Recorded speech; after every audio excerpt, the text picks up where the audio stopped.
I got a spicy one for you today. What if we beat Mass Effect, the game series known for its huge number of character choices that impact the story, without making any choices at all? How do we do that? By leaving it up to the worm in our brain. In this case, a random number generator being fed into a visual overlay on screen, which indicates which choice on the dialogue wheel to select. And we will be doing this for every single conversation in the entire game. The entire trilogy, if possible.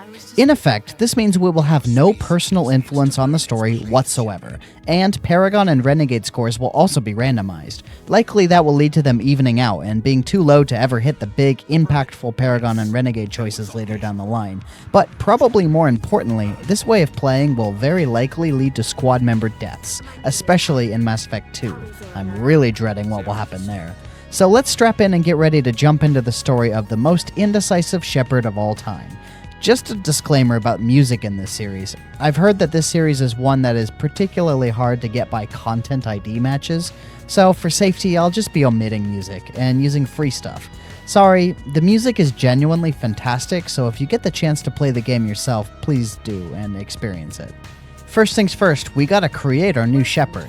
I decided to roll with the whole random element by also randomizing every single part of character creation as well. So I just opened up a dice roller app, picked a number of sides equal to the number of possible options for each field, and took the result as is. First choice is simple, male or female Shepard. And the dice decided that we are going FemShep this time. I name her the appropriate name, Wishy-Washy Shepard, because she's wishy-washy, and she has a little worm living in her brain giving her commands that kind of resembles a fish. Next is Shepard's background. The dice said that she is Earthborn and a soul survivor. Next is class, and she's going to be a sentinel. Finally, bonus talent, and she got shotguns. Now we get to facial customization, and as I said, I just rolled a die for literally every single field. The vast majority of the fields have 31 options, so I rolled a D31 for those. And ready for the final result? Drum roll, please. Here she is, our beautiful new wishy-washy Shepard, ready for military service. I'm going with veteran difficulty here. The point isn't really to make the game more challenging, but to enhance the story. So no busting my ass with insanity difficulty. I'll be sticking with something somewhat reasonable.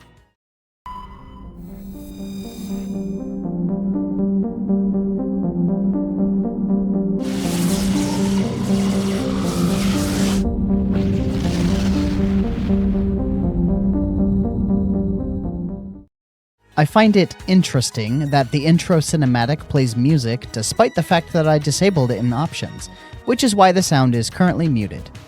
Ah yes, Shepard arrives on the bridge for her glamour shot. After this cutscene showing off the Normandy and jumping through the mass relay, we get some of our first conversation options. You can see what I'm working with here. If the randomizer lands on something that isn't a choice, I just hit it again. During this conversation with Jenkins and Dr. Chakwas, you can see how I handle investigate. I leave it up to chance if Shepard even attempts to get more information, and sometimes she enters the investigate menu only to immediately leave it, as the brainworm commands. The captain's waiting for me.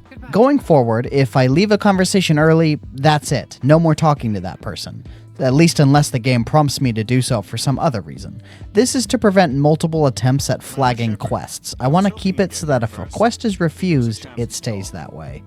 After Shepard visits the Turian Spectre Nihilus, she learns about what's going on here. Shepard is informed she is up for consideration to be the first Human Spectre, and this mission is part of her assessment.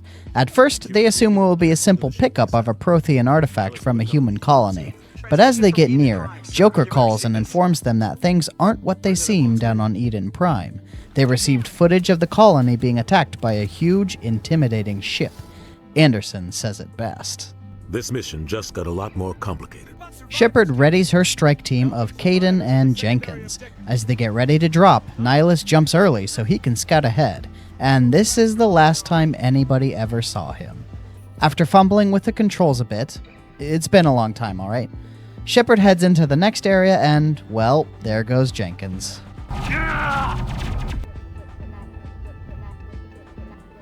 We'll see that he receives a proper service once the mission is complete, but I need you to stay focused. The squad presses ahead through more combat tutorials and runs into a soldier in distress. Here, we meet our next squad member, Ashley. At first, Shepard refuses to take her along, but Kaidan insists, and you don't really get an option to say no. This is where we hear who the enemy is, the Geth. Shepard tries to probe Ashley a bit for information and really insists on hearing what happened leading up to the attack. Describe what happened leading up to the attack. I'll take this moment to mention one thing I will not be randomizing, and that is level ups. Honestly, this is just for my own sanity. The challenge isn't about the combat anyway, and I want to smooth out the action sections to get to the more impactful story beats. But since Shepard did randomly get shotguns in her kit, I decided to lean into that and pick up Carnage, which is a decent long-range tool to complement her short-range shotguns. I'll be skipping over most of the micromanaging of the party throughout this run, unless it becomes particularly meaningful.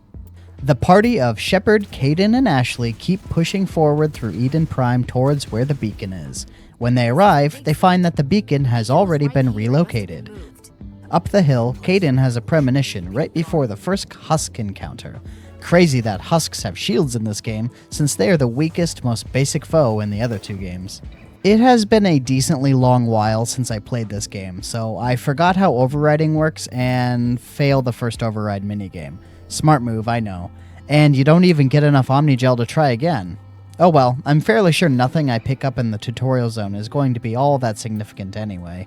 The team presses on, and a scene plays with Nihilus scouting ahead where he runs into his old buddy, Saren. Why wouldn't he suspect this guy at all? Like, he even looks like he's the big bad. Hard to feel sorry for someone with this little narrative awareness. R.I.P. in peace, buddy Nihilus. We hardly knew ye. The squad finds Nihilus dead when they reach the scene soon after, and then a sneaky fella hiding behind the crates shows up and tells the story. Good thing he was there, else I don't think the story would have ever happened, to be honest. Like, unsung hero of Mass Effect, Powell. Nobody would have known it was Saren without him. Exploring the town a bit after clearing out the Geth, Shepard finds some farmers hiding out in a barn or something. The worm smiles upon us today because it manages to choose the conversation options to learn about and obtain the bonus pistol from these guys. It's not the biggest deal in the world, but nice to succeed at something like this. The squad fights through some more Geth blocking the train and board it to get to where the beacon was taken, only to find a bunch more Geth, this time planting massive bombs all around. Shepard runs around disarming all the bombs and shooting Geth in the chest with a shotgun along the way. Then, once all the bombs are taken care of, she clears out the dock and finally gets to the beacon. Why it's still here but Saren isn't is a mystery to me. He could have just taken it. Or destroyed it? Kaidan gets a little too close to the beacon and almost gets sucked in before Shepard makes a Paragon interrupt or something and saves him. This causes her to get sucked in instead and receive the vision from the Protheans. Man, what a different game this would have been if Kaidan got the vision instead. After seeing some nightmare fuel courtesy of the Protheans, the beacon blows up and Shepard is knocked unconscious, which is where we leave her for the moment. A few, 15, hours later, Shepard wakes up in the infirmary on the Normandy. She gets a little testy with Kaidan that he chose to bring her aboard the ship instead of a local hospital. Then, she describes what she saw in the beacon's vision just in time for Anderson to show up and debrief. Shepard was really beaten up about poor Jenkins. I don't like soldiers dying under my command. Really, really beaten up. I don't like soldiers dying under my command. Did I say how beaten up she was? I don't like soldiers dying under my command. Anderson talks about Saren and outlines how much of a problem it is that he is attacking human colonies. See, the guy is a bona fide human racist, lingering resentments from the early war between the Turians and humans, probably. Shepard tells Anderson about her vision, and they decide they need to go to the council with all this. Both Shepard's vision and Saren's treachery. With that decided, Shepard goes off to see how her squad mates are holding up. She checks in on Kaidan first, standing around in the mess hall outside the infirmary. She laments the death of Jenkins even more. She's just so beaten up about it. She learns a little about Kaidan, but otherwise she just moves on and speaks to Dr. Chakwas, and this conversation goes nowhere, literally.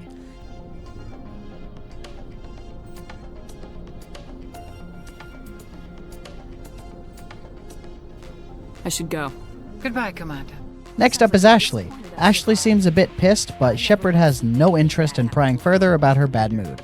Let's just leave it at that. I need to go speak with Joker. Well, see you later then, Ash. In the vehicle bay, there is a requisition officer who runs a nice shop. Shepard managed to get into the shopping interface by pure chance, so I picked up the Metagel and Grenade upgrades since they're cheap and permanent. After inspecting all the various bits and bobs in the lower decks, Shepard returns upstairs to advance the plot by speaking to Joker. There are no choices in this conversation, just Joker showing off his piloting as the Normandy approaches the Citadel. Once again, there is music in this scene against my wishes, so just gonna mute that. The setting shifts to the Presidium, ritzy high-class garden of the Citadel. In Ambassador Udina's office, the Council is busy arguing with Udina about the Saren situation. We learn that the Council agreed to hold a hearing about Saren having gone rogue, but they don't look too convinced yet. Shepard declares that Saren is going down whether the Council agrees to help or not. They won't stop Saren, I will. In his office, there is a locked computer. This is an example of something I'll claim as free quests, since there isn't a choice other than not click. So I hack the computer and get a new quest in my log to visit later. On the other hand, if I speak to a character who ordinarily gives a quest, and during the course of that conversation, leave it early or flat out refuse the quest, then that's it. No takesies backsies. That quest is lost. Fortunately, there are several quests that have multiple ways to flag them, so that will help mitigate the risk a little bit. Shepard pops into the various rooms around the embassies and introduces herself to several other species, but most of these conversations go nowhere, so she learns basically nothing. Oh well. There's another freebie to pick up in Executor Palin's office on another locked computer, so I grab that. Several characters around here mention a character who is only referred to as the Consort. They don't really say what she does, and the conversations don't go anywhere yet. Other than that, not much to see here quite yet. Moving across the bridge, Shepard finds the office of the aforementioned Consort. At first, this conversation immediately ends, and I figured that was that. But it turns out you get called into her office regardless of what you choose here. So, taking the invitation, Shepard heads on up to visit the Consort. In her office, the Consort puts on the moves to convince Shepard to help her with a problem. The problem? An old crusty Turian general is talking trash about her in a seedy bar downtown, and she wants him placated so he stops doing that. This was a close call here. Shepard initially refuses the quest, but the Consort gives another chance to say yes, and I guess the worm changed its mind because this time Shepard says yes. Quest successfully flagged. Very nice.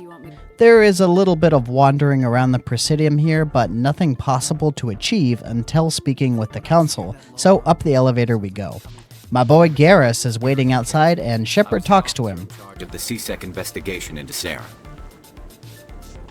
Sounds like you came up empty. Hey, Shep, watch your tone with my boy. No need to get rude here. Anderson is waiting at the top of the stairs for Shepard to start the Council hearing. This is some political nonsense. It really doesn't matter what you choose in the conversations here. Shepard is always going to get shut down and Saren let free. After the Council shake their heads and declare the hearing over, Udina and Anderson discuss their next moves. Kaidan mentions Garrus as a possible lead, and Udina is actually somewhat helpful because he points Shepard in the right direction on how to find him. Then, when Shepard successfully probes Anderson for another lead, he suggests an agent of the Shadow Broker hanging out on the Presidium. This will ultimately lead to meeting another squad member, which is good news. Shepard heads back down the stairs and runs into a shifty Salarian doing something naughty. He's messing with the Keepers. This is a big no-no in Citadel law, and Ashley caught him red-handed. When Shepard gets him to admit what he was doing, he says he was just scanning them, opening up the opportunity to help with this task, to which Shepard doesn't get the hint and leaves without getting the quest. Oh well, can't win them all. I'm going. So long. Back down the elevator then, going to check up on that Shadow Broker lead first since it's closer. Or am I? What's this? My quest senses are tingling. This Hanar here is having a dispute with this Turian cop, who says it is against the law to proselytize on the Presidium.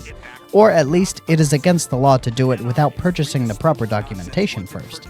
Shepard talks to the officer first to get a grasp of the situation. Then, the Hanar to hear its side. And that is when things go in circles for a while. See, there is a way to solve this by purchasing the permit, but getting to that conversation option has been a bit troublesome. I tried talking to the Hanar, then the officer, then the Hanar again, and back and forth and back and forth. Offering to buy the permit with the officer doesn't lead anywhere. Trust me, I chose that option like 6 times. The other solution requires having high charm or intimidate to choose the respective option and convince that character to leave. Since my Shepard isn't quite there yet, after quite some time of struggling to figure this out, I give up for now and will come back later once my stats are higher. Now we head over to Barlavon, the Shadow Broker agent.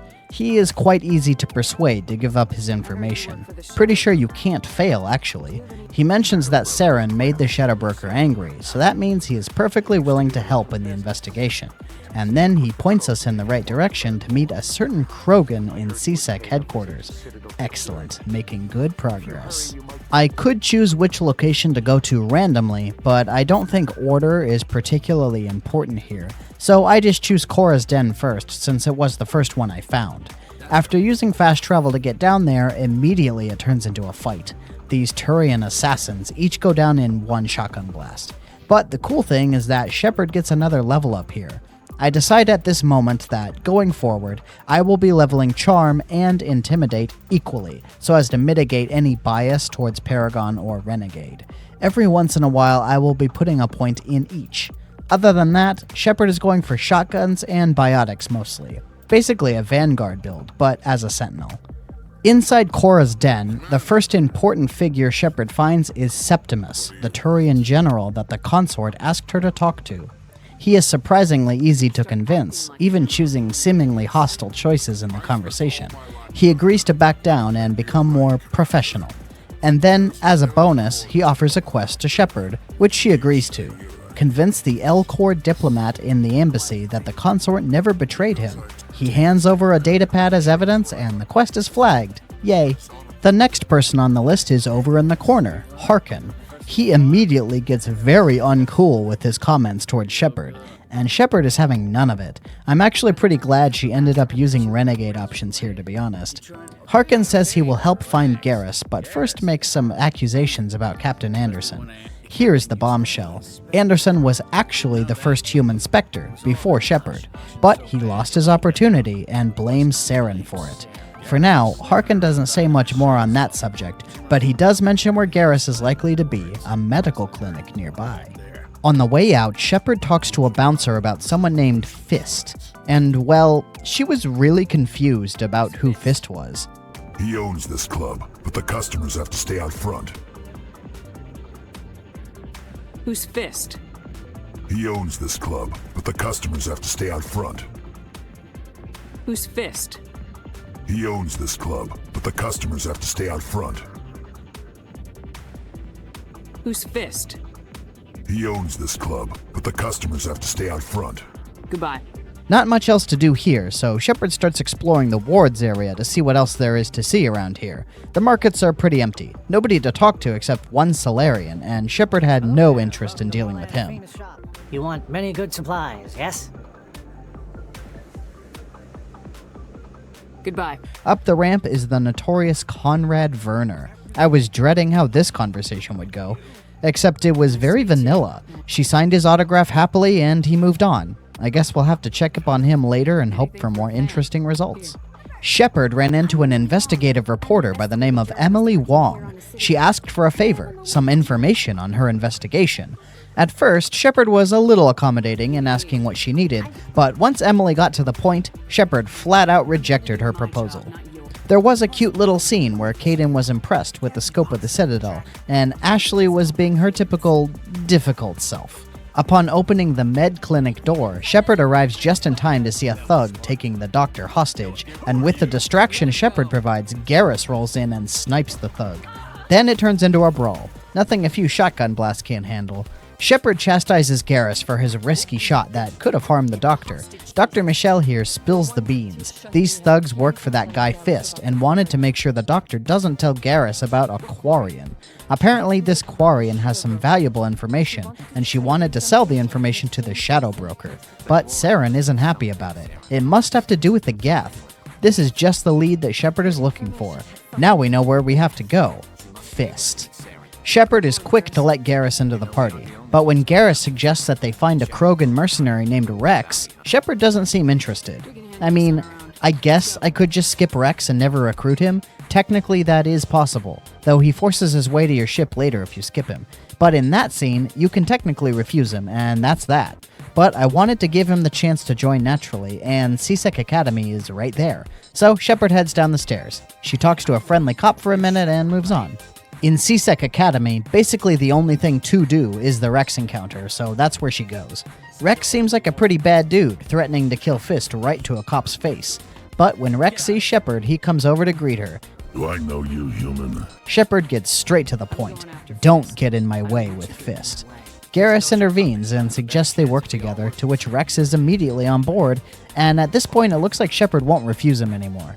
Not sure if this was a result of having Garrus in the party during this scene, or if it is scripted to go that way, but I didn't really see an option to not recruit him. Not that I have a problem with that. Rex is pretty awesome. My party is now made up of Shepard, Garrus, and Rex.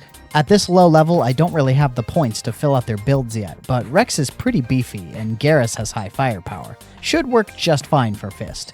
There are some more questing options in CSEC Academy. Up the stairs, Shepard runs into this little Volus with a problem.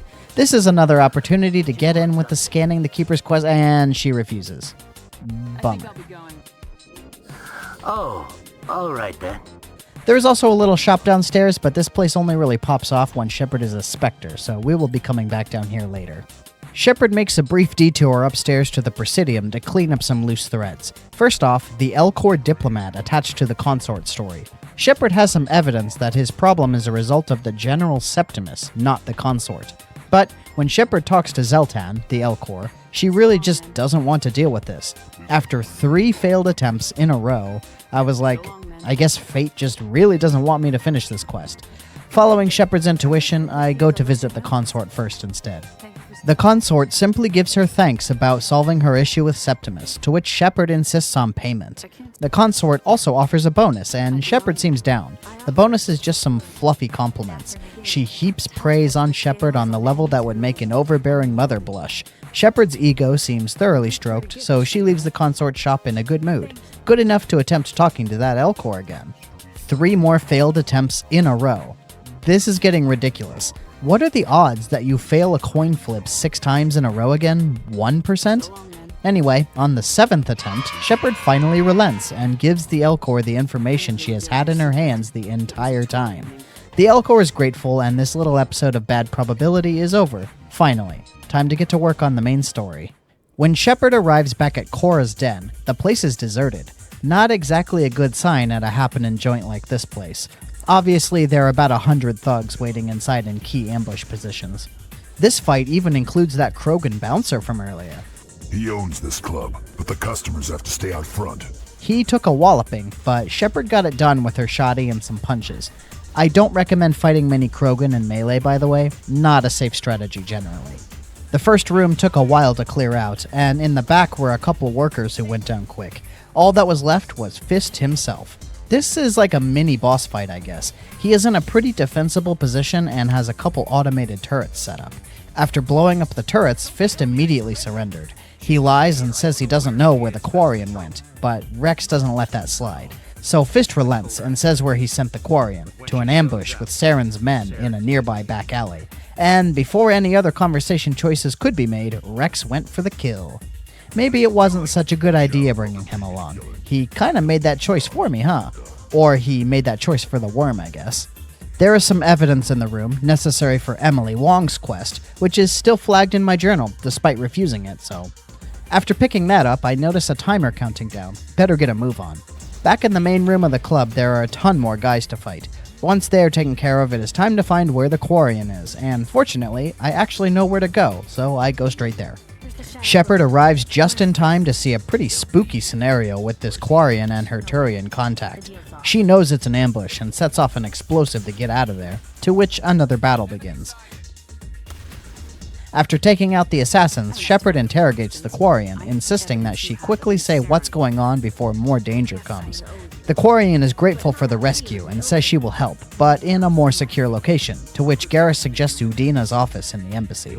Back in the embassy, Udina is being his typical prickly self and chastising Shepard for causing all manner of diplomatic incidents when he notices the Quarian. The Quarian? She finally introduces herself as Tali. About time we got a name so I can stop calling her the Quarian. In this scene, Tali reveals she recovered a partially preserved memory core from a fallen Geth, and in that memory core was a recording of Saren admitting his connection to the attack on Eden Prime. Eden Prime was a major victory. The beacon has brought us one step closer to finding the conduit. We also hear Counselor Troy, some mysterious other person, talking to him and mentioning something called the Reapers. And one step closer to the return of the Reapers. Tali mentions that there's a little bit of info about them in the Geth's memory banks, calling them some machine life gods. Now that the story is moving along, Tali offers to join up and Shepard thankfully lets her in without a fuss. Now we got almost the full party. I remove Rex for now and add Tali, and start building her to be a tech goddess. On the way out of Udina's office is a new character waiting by the name of Samesh Bhatia. He stops Shepard and asks for some help. Apparently, his wife was a soldier on Eden Prime who died in combat, and he just wants her remains so he can deal with them. He asks Shepard to intervene on his behalf and find out what the holdup is. Shepard is pretty forthcoming here and offers to help. The guy to talk to here is in the bar nearby, Clerk Bosker. Shepard immediately demands what she wants, the body returned.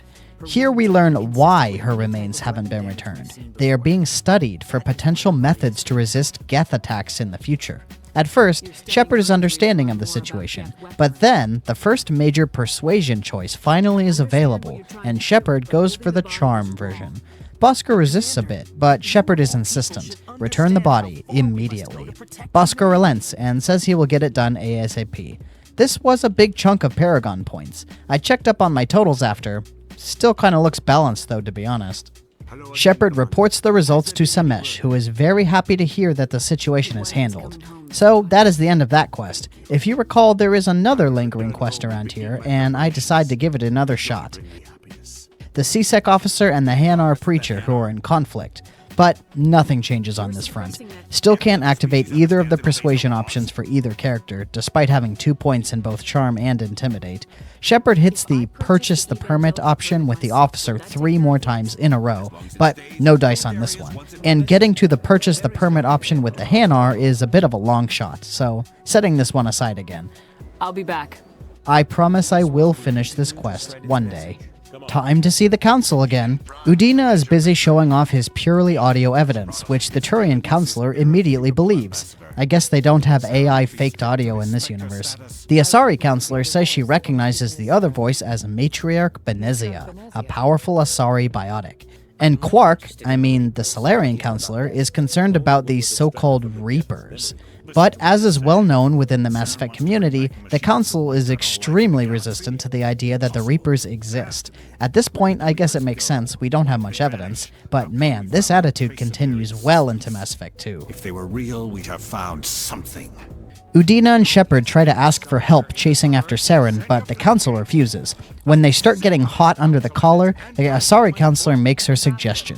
Make Shepard a Spectre. A way to stop Saren that does not require fleets or armies. The Turian resists at first, but they agree. This is the big moment, the first Human Spectre officially sworn in by the Council. Would be cool to play the audio here. Really cool. After the swearing in, Anderson congratulates Shepard and they get ready to start the mission, hunt down Saren.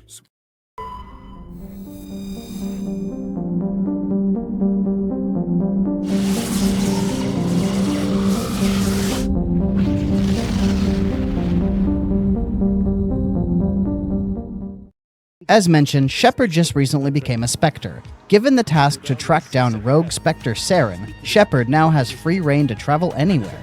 But that's not all. After gaining Spectre status, there are a handful of quests that open up in the Citadel as well. I took this time to take stock of all the quests available on the Citadel. Here are all the quests that are flagged on the Citadel in this game, leaving out the Uncharted space stuff. Now, let's cut out the ones that I just can't do yet because they aren't available until later in the game. Next, these are the ones that I have already finished or have flagged. What's left are the quests that I can flag right now. I'll keep this list in mind as I explore the Citadel. There is actually one of those uncharted space quests in the Citadel Tower. This guy, Garoth, initially is hesitant to talk, but Shepard pushed him and managed to get into the quest flag dialogue, and then thankfully she also agreed to do the task. Nice. If your brother is still alive, I'll find him. Give me the coordinates. Shepard went down to the Presidium to look around for other quests and found this old lady named Helena Blake.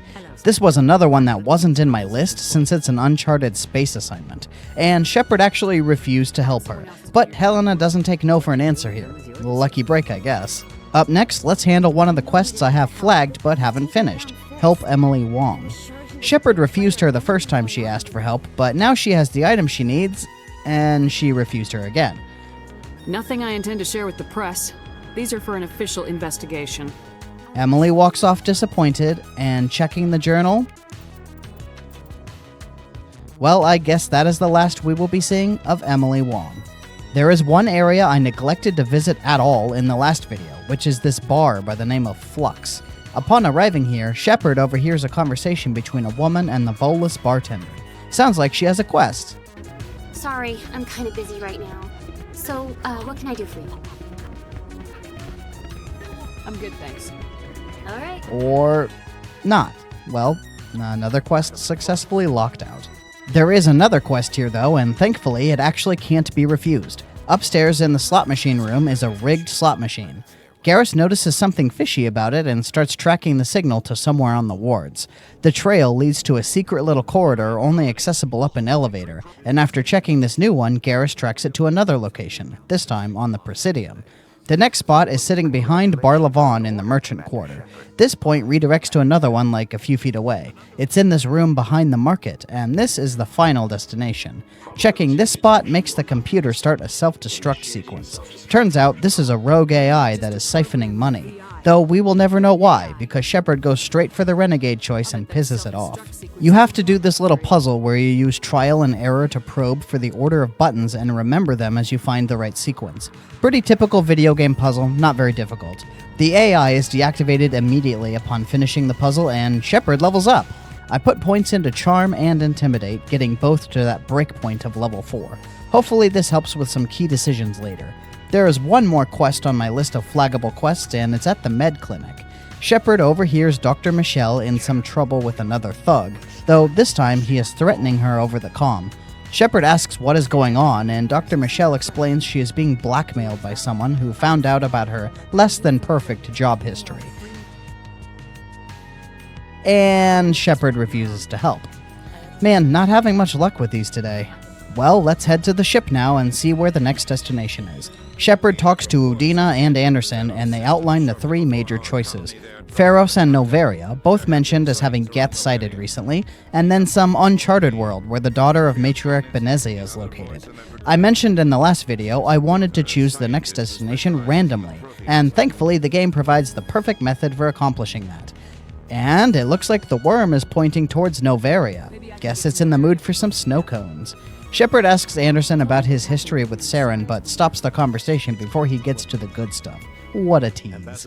When Shepard boards the Normandy, she gives a little speech to rally the troops, and this was kind of fun to see with random choices. Though there isn't really a gameplay function for these choices, it's funny having her Frankenstein together a speech with seemingly contradictory options. It's also funny seeing Garrus and Rex look all badass posing, while Shepard goes on about how superior humans are. Huh.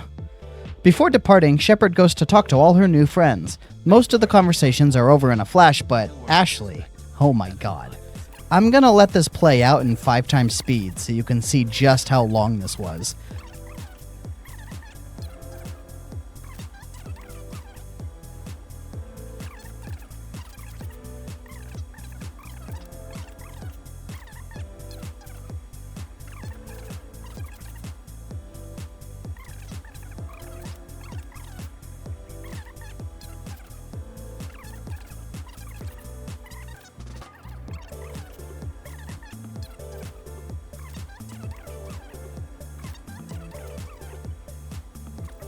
Alright, enough dawdling, time to ship out.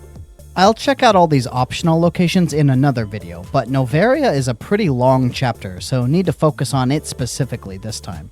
Shepard travels to the Horsehead Nebula and does a little exploring of the nearby system of Strenuous. I guess that's how that's said.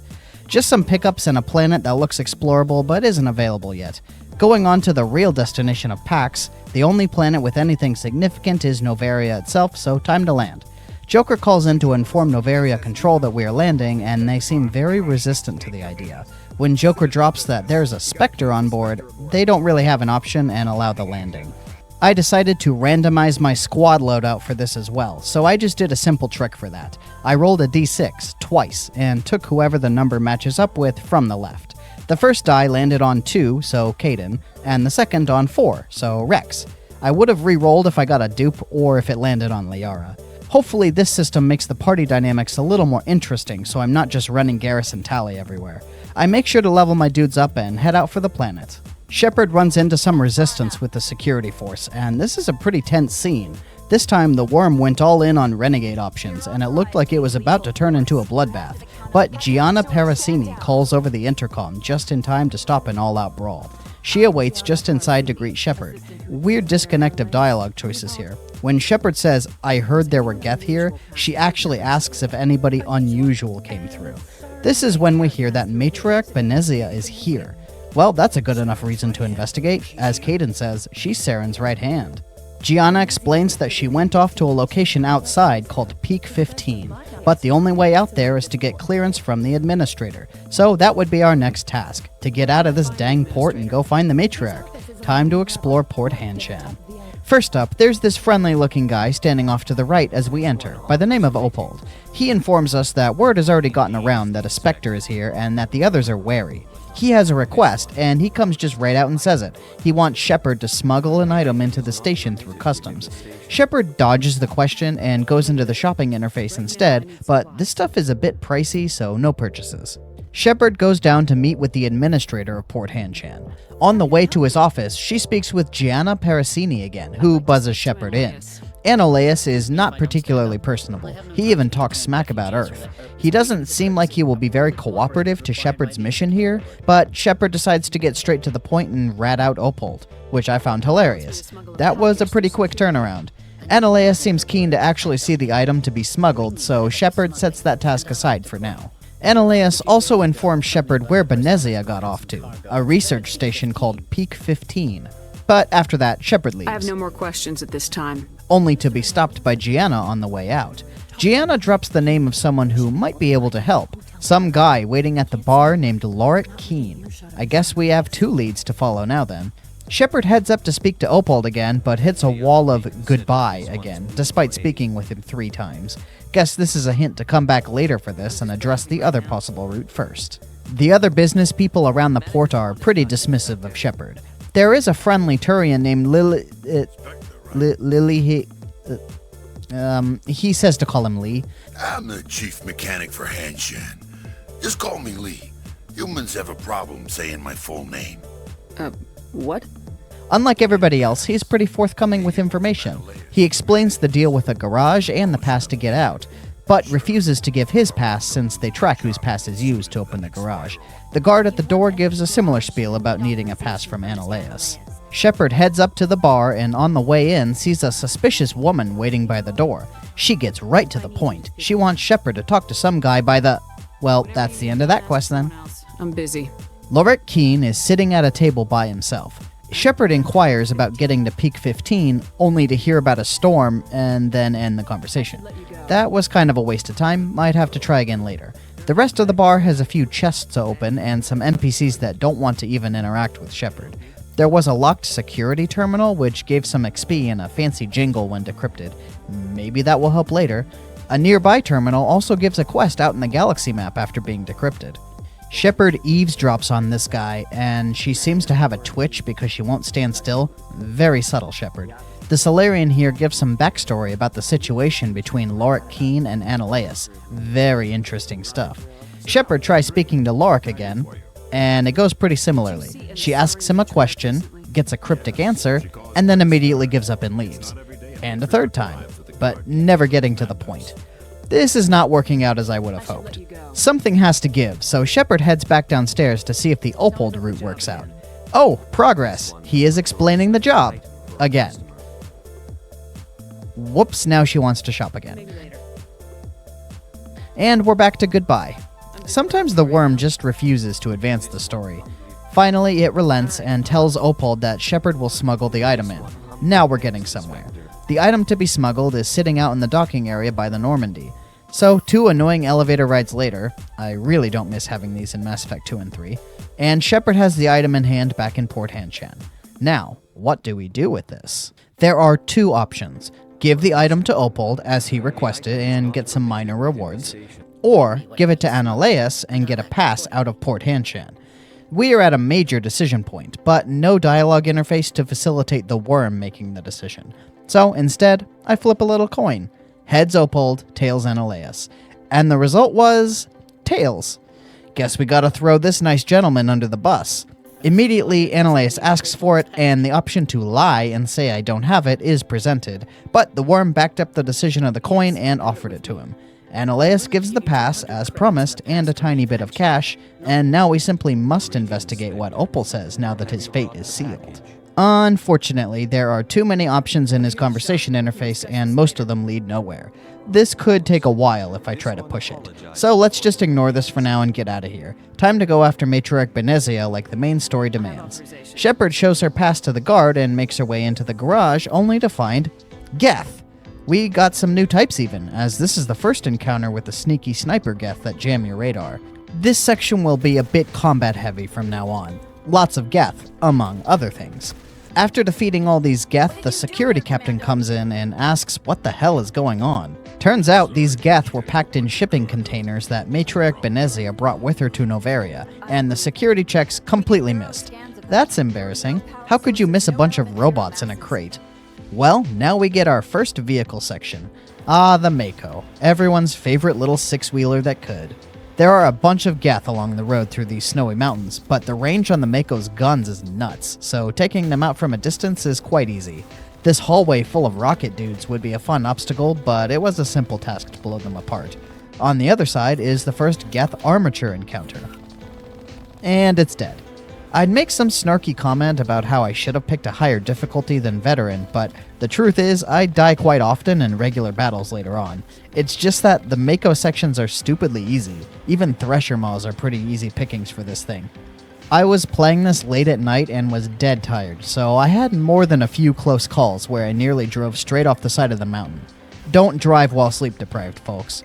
This mountain road is long and winding with lots of Geth in the way, but eventually Shepard reaches Peak 15. And speaking of dying in combat, here is just such an example, in the first battle inside Peak 15 against a bunch of Geth. The first Mass Effect is very swingy. 1 second you're dominating, the next you're dead. Maybe a result of mismatch between RPG and shooter mechanics. Anyway, second time's the charm. Or not.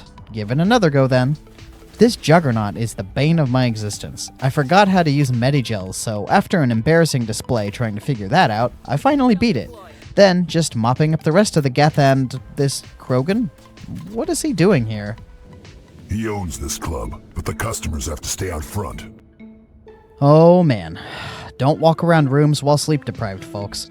It took way too long to figure out how to get out of this room. Even my override ability suffered. Finally finding the path, Rex makes some cheeky comments about the state of these turrets, which are clearly designed to shoot escaping test subjects. Not a good sign of things to come. Some more Geth ambush us up the elevator, but that's not all. What in the hell is that thing? Now we got these little green bugs coming after us, and in the hallway, Rachni soldiers. Funny that the game interface tells you straight up what these are before the characters themselves know. After the first Rachni battle, there is a level up, and I realize I've got several stored up. At this point, the balance is leaning towards charm, as you can see here. In terms of investment points, I'll continue trying to keep them balanced. My boy Rex is becoming a beefcake though. Nothing can hurt this man. It becomes a bit of a recurring gag that Kaidan goes down like a sack of bricks while Rex is basically unharmed. The next area has some more Rachni inside. This is the computer mainframe or something. The assistant VI is apparently offline, so Shepard goes down into the memory core, and here we get the classic puzzle Tower of Hanoi. Not me taking way too long to solve this too. Anyway, got that done. Now the VI comes online and we can talk to her. This is Mira, and she is very helpful. When Shepard reveals she is from the Alliance Navy, Mira determines that things are messed up enough to grant Shepard access privileges. We learn that Benezia took the tram, but the tram is busted. The computer systems are still offline due to the reactor being down. Now we got the task of fixing the reactor. Off we go. First up is the roof. A bunch of Rachni waiting up here to ambush. These little green ones are pretty nasty with their poison. Up here there is a nice pickup, a suit of heavy armor for Rex. Not a fan of the yellow. Rex's color is definitely red, but the stats are definitely an improvement. After getting stuck in a loop with Mira for a little while, Shepard finally got sick of her and logged out. Fixing the landline is simple, so off to the next task. There is one single Rachni in the main room. Not sure why he thought that ambush would work, but alright then. Now we get to the main reactor, and this is a much more intense battle. This room is crammed full of Geth, a lot of them, and with pretty awkward angles to shoot from. Lots of snipers, too. Rex has no problem surviving, but Kaidan is not so lucky. A pair of Geth destroyers end up taking him down. Fortunately, I unlocked the ability Unity recently, so I can get him back up. Fighting in long hallways like this is definitely a weakness of the shoddy build. A lot of enemies are just too far for me to damage with guns. Eventually, the team managed to clear out the bulk of the baddies and hunt down the stragglers, clearing the way to restart the reactor. The XP gain for fixing the reactor actually comes before reaching it, so I get a random level up just for walking close. Now that the reactor is online again, it's time to make the trip over to Peak 15 on the tram. Mira informs Shepard that there are some biological contaminants in the passageway to the tram and gives her an option of how to deal with them. Shepard doesn't care about any of that and orders her to open the doors instead. Guess we're doing this the hard way. The team splatters some more bugs and finally reach the tram station, which brings them to Rift Station, the main hub where Benezia should be hiding. There's a group of soldiers waiting to greet Shepard as she comes out the elevator. Ventralis here explains the situation.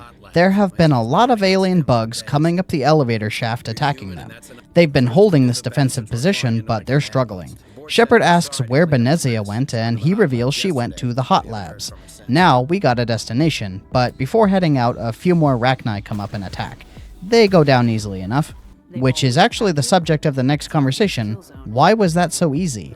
The Rachni have been throwing themselves at this defensive wall over and over with no chance, and nobody quite knows why. Even animals should learn not to stick their noses where it hurts. There is a lot of tension around this lab. These guys are on edge after barely surviving against these tenacious aliens. There is also some indication that a sickness is going around. Not sure what the deal is with that. And, spoiler, we will never find out. Shepard goes down the elevator to the quarantine zone first and finds Han Olar. This is the scientist who survived the initial outbreak of the aliens. Shepard starts to interrogate him, but doesn't really get very far. Alright, moving on, I guess. The other scientists aren't very helpful. There are several locked and blocked routes down on this level, with a pretty rude guard blocking one door. Giving one more attempt at interrogating Han Olar, and he immediately reveals that these bugs are Rachni. About the Rachni? Don't screw with me, they can't be Rachni. Rex is incredulous. He continues explaining where the Rachni came from, though the other scientists really don't like how forthcoming he is being with this information. It seems they found an egg on a derelict ship and used that to revive a long-dead race. Han Olar is pretty depressed over the events up to now, blaming himself for the death of a colleague, to which Shepard is understanding. Well, now we have some information, but there is more to see up here. This Asari scientist says absolutely nothing. Nice chat. The Elcor scientist is more helpful. He explains he is a merchant and has some goods he can sell to Shepard. Shepard tries to get some freebies, but he isn't down with that suggestion. He has some very expensive higher level stuff. He also has a Medigel upgrade and a new license for my ship merchant. There is one more scientist in this room, a jumpy Solarian. He doesn't tell us anything new really, just that Ventralis knows where Benezia is. There is a med bay down the stairs, where a doctor is working on the sickness that we don't know anything about. Shepard tries to ask about it, and the doctor says he can't talk about it. Shepard seems satisfied with that explanation and leaves. Well, I guess that's the end of that. That's pretty much all we can see around here for now. The last remaining route is very clearly off limits. The armed guns and cameras really make that clear. Now we are out of options, and two possible routes. Down the elevator to the Hot Labs, or through the suspiciously secure door. Guess we're flipping a coin again. Heads Hot Labs, tails bust in the restricted area. And it landed on heads. Shepard goes back to the elevator she used to get up here to Rift Station, and immediately takes another to the hot labs. More elevator rides. Fun stuff. Down here is a single man sitting in a chair in a giant room. Not suspicious at all. Shepard asks what's wrong with this guy, and he is very concerned with the outbreak. When Shepard asks about Benezia, he says he has no clue and doesn't care. Now we get a much more thorough explanation of what went down with the Rachni.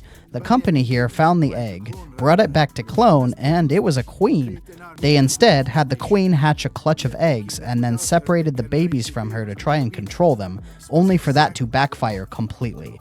The babies can't function without a psychic connection to the queen, so they went crazy and started attacking everything in sight. The guy suggests they activate some sort of countermeasure called the Neutron Purge, not really explaining what that is or what it does. Shepard talks to Mira and then immediately leaves, and somehow this act armed the Purge? Alright. She goes back to the guy in the chair and asks what this Purge is. Now he tells us. It kills everything. Sounds like a party. When he says he will help with arming the Purge, Arachni pulls a perfect horror movie villain move and kills him mid-sentence. But fortunately, he dropped a document with his codes clearly visible. So now Shepard goes back to Mira and arms the Purge using the code. This was weirdly smooth, no getting stuck in conversations or anything. But the fight on the way out sure wasn't. The radar looks like a nightmare, red triangles for days. The room is definitely full to bursting with enemies to kill. Grenades help clear the way, but it's mostly slow and steady firing from cover while nervously ignoring the countdown clock in the corner. Ultimately, there was more than enough time to wipe out all the baddies and then rush through to the elevator. It seems all those enemies on the radar are a bamboozle. At the top of the elevator is a fat chunk of XP as all the crazed Rachni are killed. But now we have a problem. Ventralis said Benezia was down there, and she clearly wasn't. What's the deal, man? Huh, he's gone. That's weird. He's waiting in the next room, and he only says one line. Open fire! This is nothing compared to all those Rachni downstairs. Ventralis hung out while we took out all his friends, and after winning this fight, we got another level up. Build is starting to come together now. Charm and Intimidate are up to level 6, which is actually as high as I can take Intimidate at the moment. The balance is shifting towards Paragon. Shepard explores this area looking for signs of anybody else. Everybody's gone, probably executed by the guards. We see evidence of this as we exit the elevator to the quarantine zone, as Han Olar is being threatened by an Asari commando. She's backed up by some regular guards. I gotta say, this party that has 3 sources of the power Lift has been really effective. Lift just wrecks everybody. Float them up and shoot them back down. Good stuff. Han Olar seems to think he has some sort of hex on him. He reveals that sending Shepard to the hot labs was a trap to begin with. With that, he says he's getting off the mountain, and Shepard now once again has 2 routes available.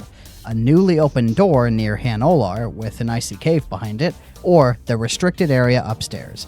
This time, I opt for the restricted area. It looks like the 2 routes connect anyway, but there is likely more stuff to see upstairs. Indeed, this route has a ton of combat. More guards and commandos blocking the way. After clearing them all out, I backtrack through the other side of the icy cave from downstairs, closing that loop. Now Shepard finally enters the secure lab, where Matriarch Benezia awaits. She starts rambling about motherhood and children. The Rachni were meant to be an army for Saren to control, and then she calls in some commandos while she uses stasis on Shepard. This is a bit of a strange battle because it's just wave after wave of bad guys. Benezia herself is hiding somewhere and using her biotic powers to summon more guys? Not sure how that works. Her minions include some Geth as well. Makes sense, she did bring them up here in crates. This one commando gets extremely greedy, running straight up into our defended position, slapping us around a bit, and then running away. For some reason, when Wave 3 comes out, Benezia starts looking weakened. Like, what is actually hurting her here? Is she sharing HP with these guys or something? The battle is coming to a close now. These last few Geth troopers get stuck behind boxes, making them very annoying to kill, but without backup, they go down. After all the guys are down, Benezia starts talking to us again, except this time, she seems to break control of Saren and asks for help. She tells us about how Saren indoctrinates his followers, making them follow his every word as if they had no choice. and then she tells us about the Mu relay. It seems this was the main goal Saren had for reviving the Rachni, not using them as an army. I mean, he wanted to do that too, it's just a cherry on top of his evil plan Sunday. The Rachni lived in the part of the galaxy with the Mu relay, and they obscured the location of it. They also conveniently shared memories across generations, so even this queen, who was hatched from a newly discovered egg, knew the location. So Benezia extracted that information, and then passed the information along to Saren. During this dialogue, she gives Shepard a disc with the location. But since Benezia herself doesn't know what Saren wants to do with the relay, she simply compels Shepard to stop Saren. And then she loses control as Saren takes over again. Now it's a fight. Die! Though she was honestly kind of a pushover. 3v1, I guess. She had a very little chance. Shepard is not impressed with Benezia's shifting loyalties. I guess Shepard doesn't understand indoctrination much yet. Benezia dies, leaving Shepard to deal with the elephant-sized bug in the room, the Rachni Queen, who starts puppeteering the corpse of a nearby Asari commando. Immediately, Shepard is like, "What the hell are you saying to me right now? Musics?" But the feeling is mutual, it seems, as the Rachni has trouble understanding speech as well. This is going to be a fun conversation. Here, we have the big decision of this chapter, what to do with the Rachni Queen. Rex is on team kill 'em all. Don't let them come back. And Kaidan is opposed and supports sparing her. If we kill her, we kill the entire race. When the choice comes up, Shepard chooses the Paragon option first, spare the Queen. Rex dissents, and another choice comes up, with one option to kill her after all, and 3 to spare. Shepard doubles down, and the Rachni Queen walks free. Rex still isn't happy about this outcome, but the worm is law, and I guess worms like Rachni? Maybe they're distant cousins or something. Another level up, and holy moly, look at those Paragon points. That was a big shift towards Paragon, which was already leading to begin with. Shepard gives the boys some points too, and then heads to the elevator to go back to the ship. Our work here is done. After taking the tram, the setting shifts back to the ship, where the team is having a meeting. We don't know where to go yet, even with the location of the Mu relay in hand. Garrus and Tali suggest finding Liara next, to which Ashley takes offense. When Joker suggests talking to the Council, Shepard refuses. She has no interest in oversight, I guess. Well, that's it for Noveria. The big bad bug is now free to roam the galaxy, Benezia is dead, and the location of the Mu relay is obtained.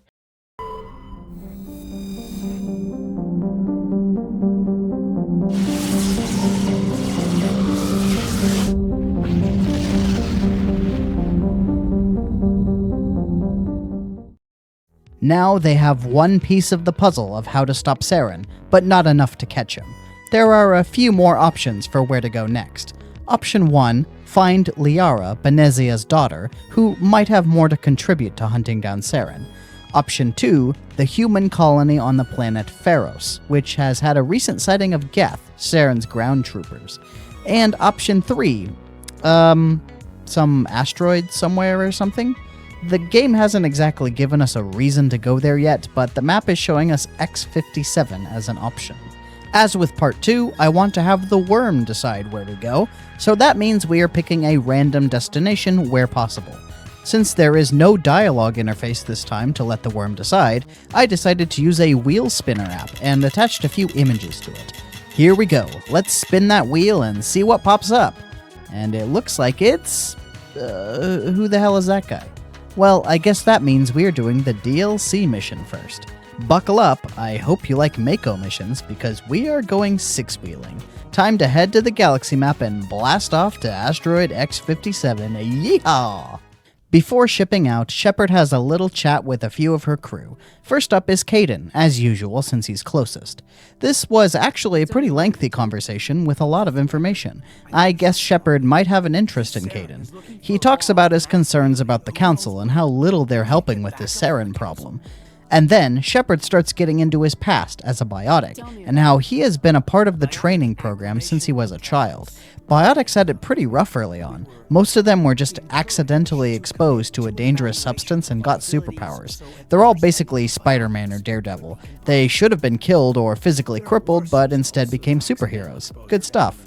At the end of his conversation, Shepard starts getting bored of him, and he apologizes for wasting her time. Sorry to have wasted your time, ma'am. It won't happen again. Downstairs, Shepard gets to shopping with the requisition officer. Since this next mission is going to have a truckload of loot, this is a good time to clean up the old inventory. I sell off all the level 1 and 2 stuff and most of the dupes, clearing up space for all the cool stuff we will be finding. Not enough money to buy anything good from this guy, though. Shepard tries to talk to Garrus, then Ashley, then Rex, and none of them go very far. And then she talks to Tali, and this one stung a bit. Poor Tali is feeling down about something, and Shepard just treats her like trash. Not cool, Shepard. Don't you be mean to Tali. I don't have time to deal with your personal problems. Anyway, after that, the conversation ends and nothing much is learned here either. Upstairs, Shepard talks to Joker, and I realize this is actually the first time she really had a meaningful conversation with him. This one also went on for a while, with Joker going into detail on his disease and his experience as a pilot.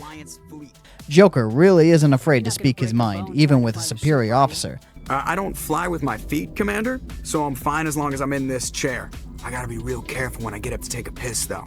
But I guess his skill speaks for itself. Well, that about covers it. On the galaxy map, let's head off to the Exodus cluster, conveniently marked on the galaxy map as Asteroid X-57. The Normandy departs from Noveria, and after jumping through the mass relay, a call comes in from someone named Nasana Dantius. Apparently, she has a quest for us back on the Citadel. We'll have to keep that in mind. First up, Shepard pokes around the Utopia system a little bit. This is the system where Eden Prime is located, which is neat, I guess.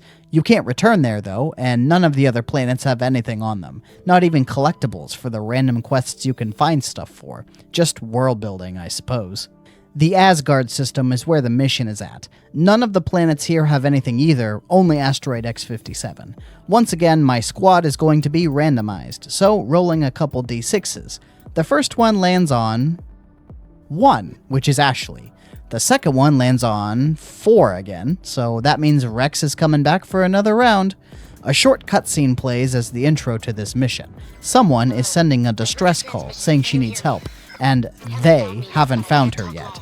And she asks for us to shut down something called fusion torches, and then the Mako is launched on the surface of the asteroid.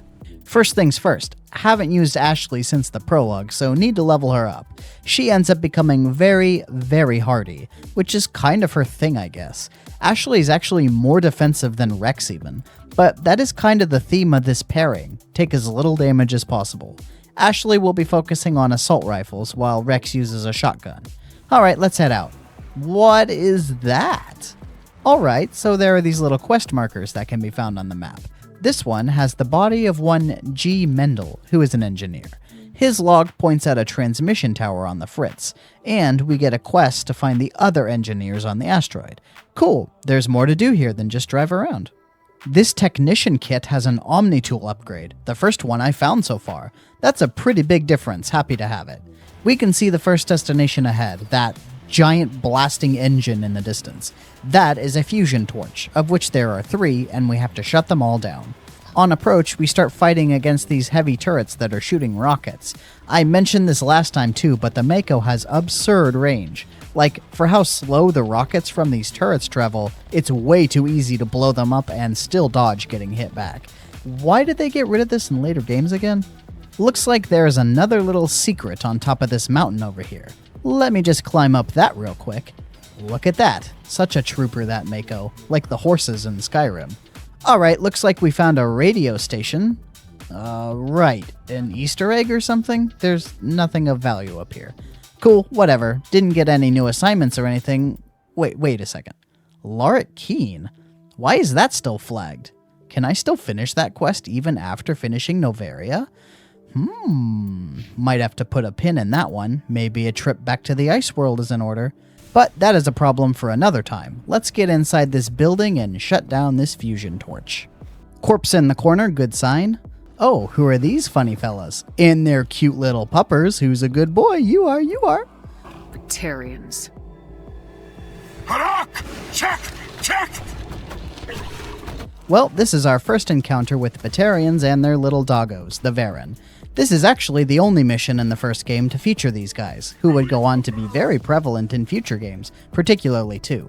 But that's because this mission was added as DLC for the first game. Anyway, we get to see the new squad in action here. This time, it's Ashley who is super tough and takes basically no damage, and Rex losing health.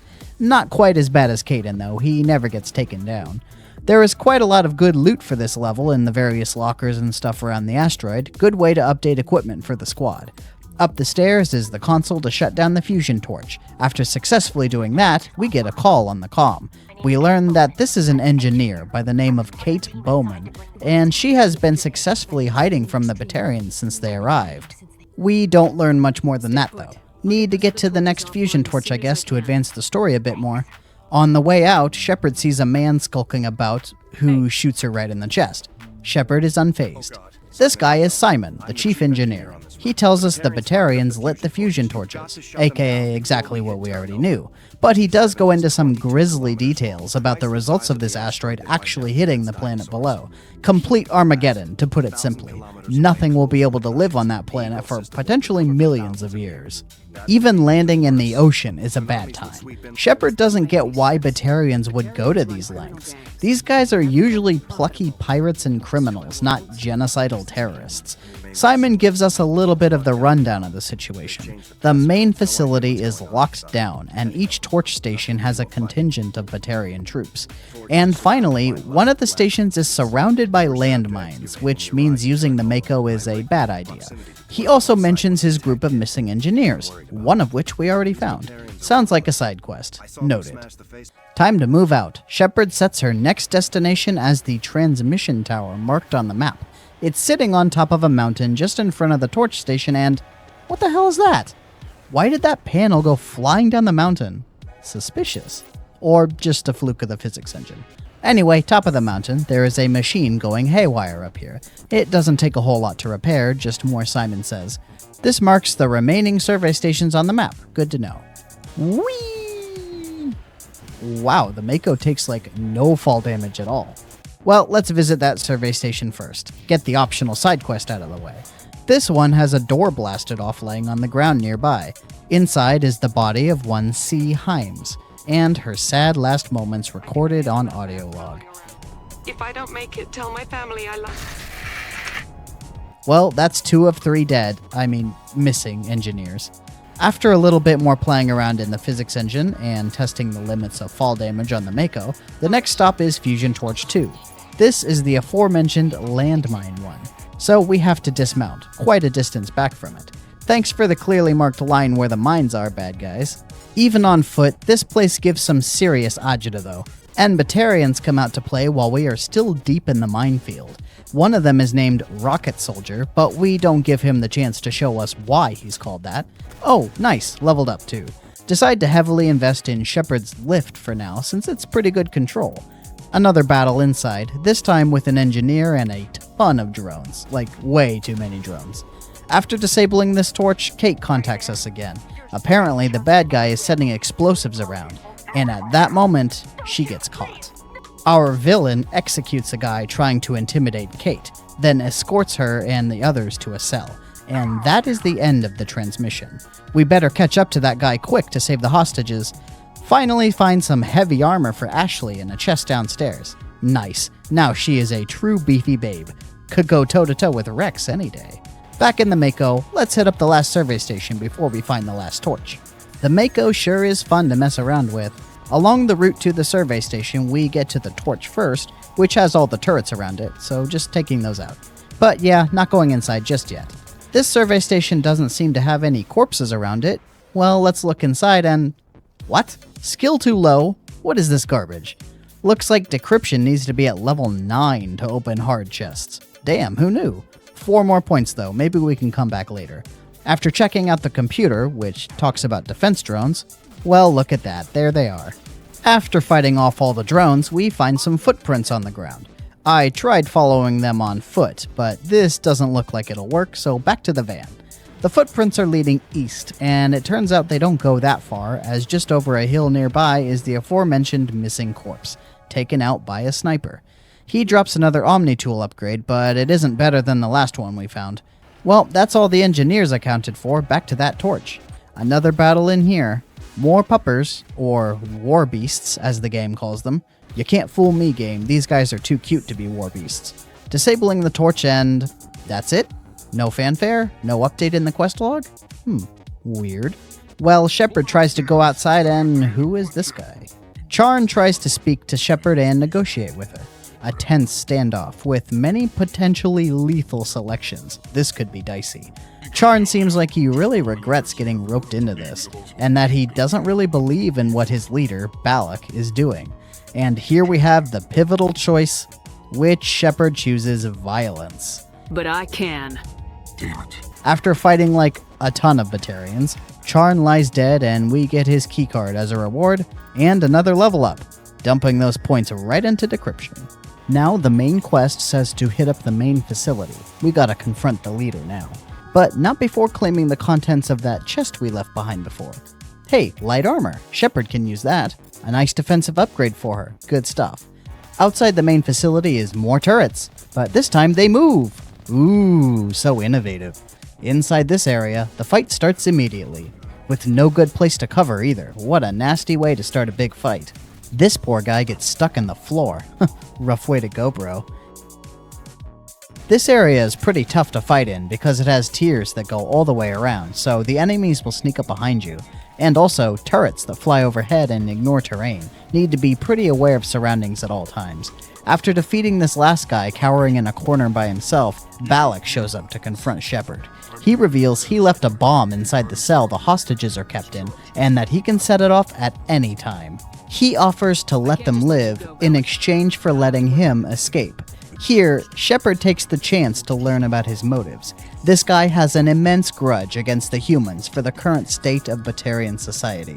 He blames their past hostilities with humans for their current problems. Shepard brings up that this isn't even the first time the Batarians have gone scorched earth on human colonies out of petty revenge, which ends negotiations. Shepard decides there is no letting Balak escape and makes the choice to let the hostages die, which Balak gladly acts on.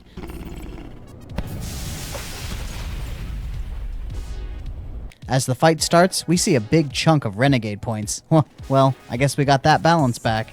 This fight is actually significantly easier than the one earlier. Much fewer guys, and they mostly stick to their side.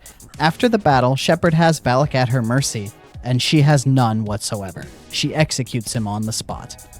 Simon shows up in the aftermath. Looks like we successfully saved the planet in time.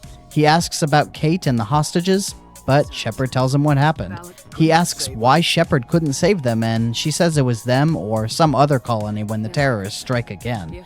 Simon gets it and offers a reward, which Shepard can choose. She chooses the Renegade option for the expensive Omni tool. He gladly gives it away, and it's level 8.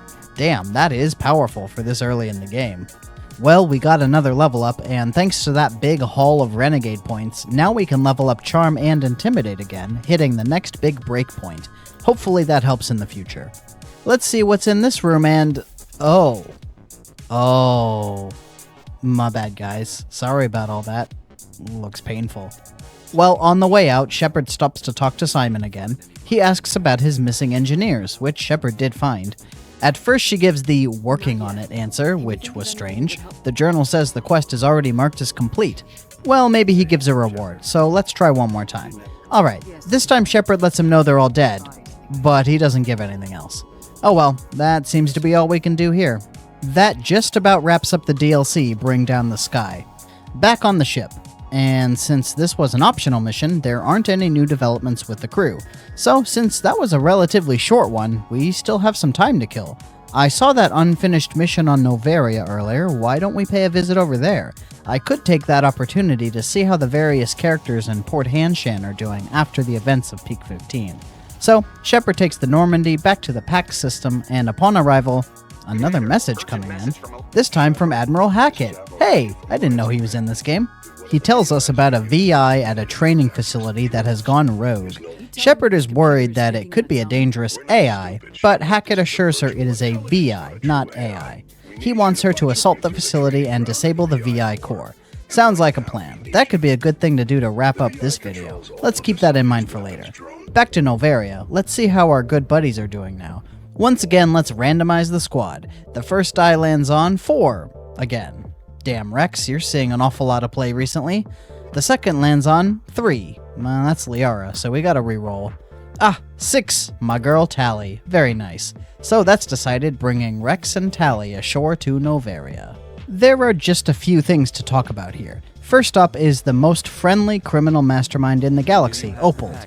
Once again, we fail to inform him that his scheme has been foiled and his arrest is imminent. Guess we leave him in suspense a little bit longer. Next, we go downstairs to Ananias. He has some new things to say since Peak 15. He says he knows about the destruction of the hot labs and death of Benezia, but when Shepard says she was being mind-controlled, he says he doesn't really care, and he wants to know details for his own personal knowledge. To which Shepard gets sassy and blows him off. Ananias has his own sassy remark as the conversation ends. Please close the door when you leave. So salty. Well, the journal says we need to visit Lart Keen still, so let's go up to the bar. And this is one of those instances where the game opens up a previously closed opportunity for us. See, this Asari lady offered a quest to us before, but we refused. Well, she actually calls out to us directly, which is more than enough of an excuse for Shepard to speak to her again, and she offers the quest a second time. This time, Shepard asks for more details, and we hear about who this lady is. She works for an agency on the Asari homeworld that is investigating a corpo here. I guess they have some issue with their potential research and want to do some corporate espionage. Shepard asks what the reward for this is. Money, of course. I would be well paid for this. So would you. 500 credits. 500? That's it? What a pathetic... I guess Shepard's down. Well then. Shepard decides to skip the briefing and go right to speaking with this Vargas fellow. First, she reveals she is a Spectre, and now we see that there are opportunities to rat out the Asari. But Shepard plays along for now, and says she is interested in talking shop about genetic enhancements. He asks about why a Spectre would be asking his company about this when they work with the Solarians, and goodbye. I can see you're not interested in discussing business right now. I'll come back later. Alright, trying again. Goodbye. Alright, one last time. Alright, she goes Renegade again. This gets Vargas talking now. He mentions all his fancy sales pitches and then goodbye. I'm sorry, I have a call coming through. Would you excuse me a moment? Good God. Back into the conversation yet again. Shepard says, "Number too small," to which Vargas starts questioning her credentials. This time, when he gives a price for some basics, Shepard says it sounds reasonable, which tips him off that Shepard actually doesn't know what she's talking about, to which he ends the conversation and walks away. Ugh, that did not go well. Reporting back to the Asari, and she says too bad, but it isn't necessarily Shepard's fault. Oh well. She leaves as well, and we get some XP for our trouble.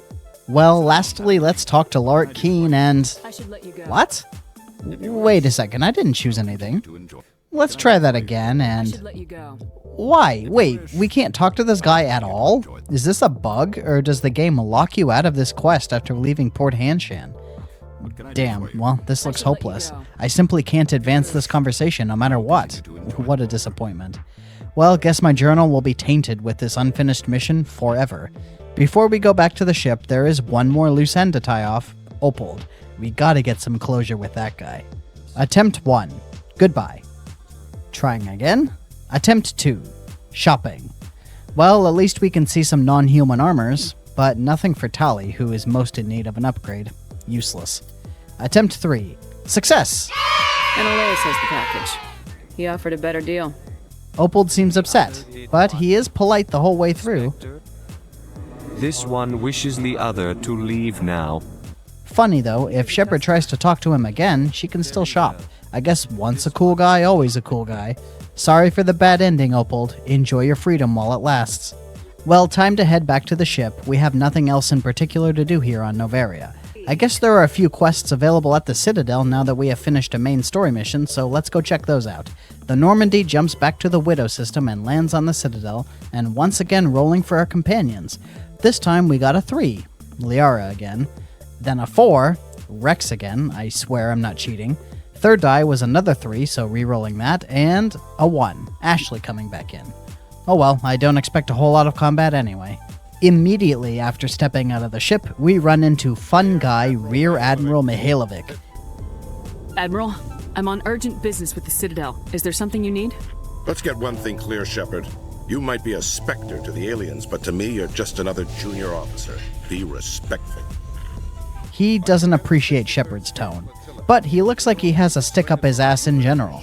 He was expecting Shepard and the Normandy in his fleet, but they got reassigned after becoming a Spectre.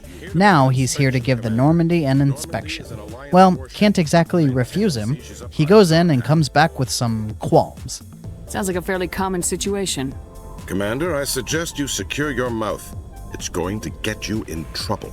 First, he doesn't like the structure of the bridge, with the commanding officer in the back. But Shepard explains the reasoning. The Turians do it that way, and they wanted to try it with humans and see if it works. Next, he doesn't like how expensive the engine is just to add stealth functionality. But once again, Shepard explains the benefits of stealth on missions.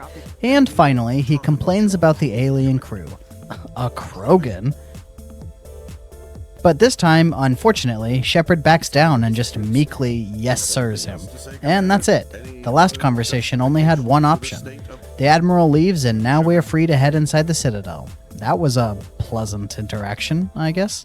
Next, we go down the elevator and see... oh man. Khaleesa bint Sinan al-Jalani. Everyone's favorite reporter. Shepard is very much not in the mood for her nonsense either. I don't have time to justify myself to your viewers. I have a galaxy to save. Excuse me.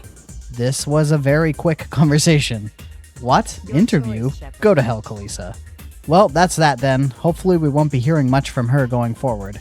That was a lot less painful than I was expecting. I guess being rude to her is the best option. Next up, some quick shopping at the Spectre Requisitions office. Their level 7 Spectre equipment is cool, but way too pricey. There are a few new licenses here, though. After this, Shepard is just going to sweep the Citadel to see if there are any new things to do. Going to be careful not to talk to any NPCs that I've already refused quests. So, Jalid here, sorry bro, can't help you. Same with Dr. Michelle. The first conversation of any note is with Conrad Werner, who, if you recall, we were very kind to the first time we saw him. Anything for a fan. Here. Thanks. I really appreciate it. My wife is going to be so impressed. I'll let you get back to work. But next time you're on Earth, I'd love to buy you a drink. Thanks again! Conrad is just praising Shepard for her achievement as a Human Spectre and... I don't have time for this crap. Go back to whatever hole you crawled out of. So that's how it is? The rest of us should just let you reap the fame and glory? Well, you're not the only one who can stand up for humanity. I'll show you. Wow, that was an overreaction. Conrad takes it incredibly personally and, well, he's gone. Quest flagged as completed. Okay, I guess Shepard is just not in the mood today. Near Cora's den, Shepard runs into this guy named Finch. He speaks to Shepard with quite a tone of familiarity. It turns out, Shepard ran in a gang back on Earth before joining the military, and apparently they want to call in a favor now that she's famous. Some dude got caught by Turians and they want her to get him free, and Shepard is pretty compliant here. Alright, let's go find that guard, I guess. He's just standing around in Cora's den. She demands that they free Kurt, and the Turian is dismissive, calling him a xenophobe. Apparently that is enough to clue in Shepard that something is amiss with this. We don't hear what he did. Well, Finch shows back up all mad that Shepard didn't go through with the plan. He's threatening to go public that she was in the gang, and says he will stay quiet if she pays him 500 whole credits. Wow, real top-class extortionist here. 500 out of my multiple tens of thousands, and I'm not even particularly rich for the standards of this game. Well, Shepard feels the same way, and despite multiple other very nice-sounding options, she chooses to pay the man off. The Turian is like, why didn't you shoot that guy again? And Shepard claims the high ground, that she doesn't just murder people. Alright, let's see how long that lasts. Now we head up to the Presidium to scout for more quests. And here we finally find our two old buddies, the Turian CSEC officer and Preaching Hanar. Ah, so nice to see these two again. What a couple of cards. Well, now there is no way I can't solve the quest as long as I fight my way through it, since my levels are high enough to choose the right options. So I decide to start the process by flipping a coin on who to talk to first. Heads Hanar, tails CSEC officer. And the result came up tails. So now begins the process of going back and forth, talking to one, then the other, then back again over and over. Every time Shepard decides to leave the conversation, I just change who I'm talking to. And after a teeth-pullingly long time of constant failures, finally Shepard manages to choose the blue option with the CSEC officer. And that seals the deal. Now the CSEC officer finally decides to drop the whole thing and leaves the Hanar to his business. Talking to Hanar, and he's happy that things turned out his way. He gives a little bit of XP, and finally, the quest is complete. About damn time. That is a huge load off my mind. Though now we have to hear this guy spouting his religious scripture every time we walk by, so maybe we really are the losers in the end. Now there is this man and woman arguing on the Presidium. Something about a baby? Shepard intervenes asking what the problem is. At this point, Michael here suggests Shepard convince his sister-in-law to get gene therapy for her unborn baby, and Shepard doesn't care. Quest completed. Forget it. I don't have time for this. Who asked you anyway? Forget it, Michael. I'm leaving. Damn it, Rebecca! Nice. Glad we made an impact on the lives of these people. Well, let's head over to the diplomatic quarter, where, if you recall, a woman is waiting to give us a new quest after having called us on the ship earlier. Nasana Dantius explains that her sister was on a ship that was attacked by raiders. They killed the whole crew. Shepard thinks this is about revenge at first, but Nasana says it turns out her sister survived and was taken prisoner. They asked for a ransom since her family is wealthy. Shepard says, well, better pay up. Turns out she tried that. They didn't return her sister yet. And here's the fun part. It's illegal for diplomats to pay ransoms. Alright then. So she wants Shepard to head out and locate the kidnappers and her sister and get her back. And Shepard actually agrees to do it. It's a miracle. One last thing to do on the Citadel before we ship out. Udina wants to talk about the previous mission on Noveria. He really isn't supportive of her decision to spare the Rachni Queen. Shepard defends her choice, and Anderson sides with her. It was the right call to not kill the last remaining living member of an endangered species. Makes sense. Udina walks off with a sarcastic tone. Always enjoy our chats, Udina. Back on the ship, Hackett calls to tell us about Khaleesa al-Jalani. I really don't care, but yeah, she ran a negative piece on us back on Earth. Hackett is like, sure, I get it, she sucks. We will spin this for you, don't worry. And that is the end of that. Hopefully. Would love to never see her again. Now we have a pretty notable quest ready and waiting for us, Rogue VI.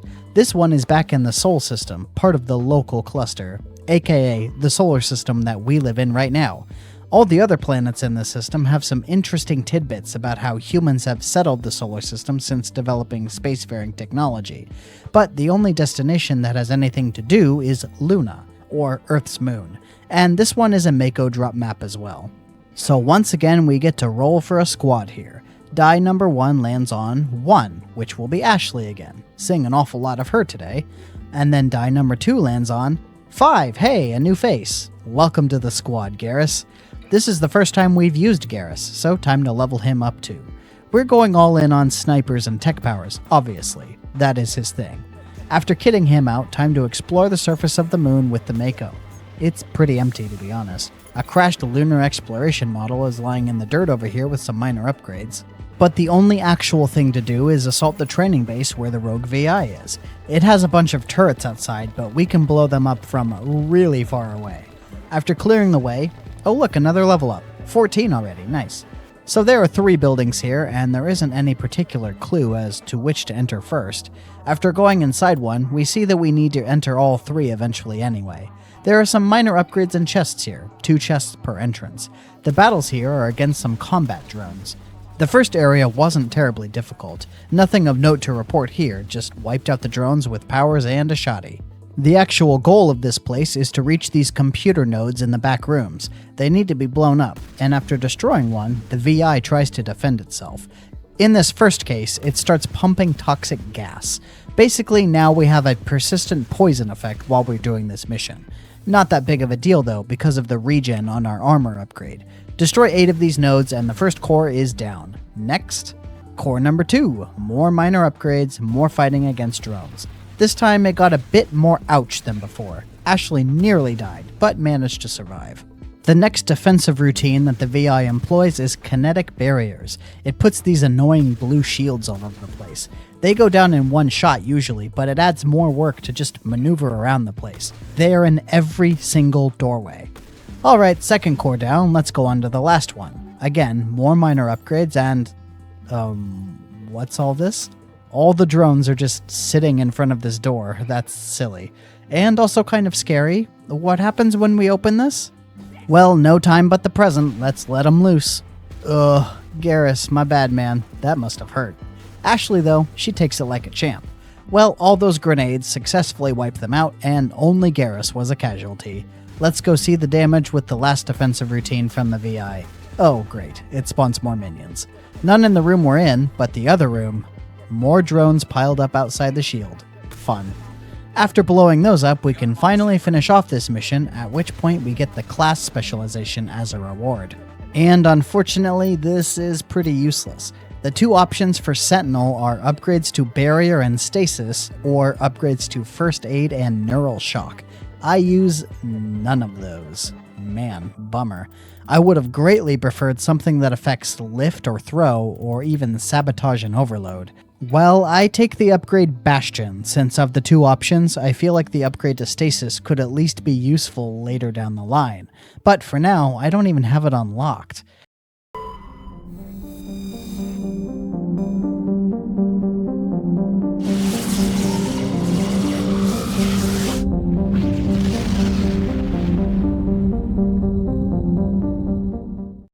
Today, Shepard has two choices for what to do next. Investigate the human colony on the planet Pharos, which has had reports of Geth activity, or find the daughter of Matriarch Benezia, recently deceased right-hand to our villain, Saren.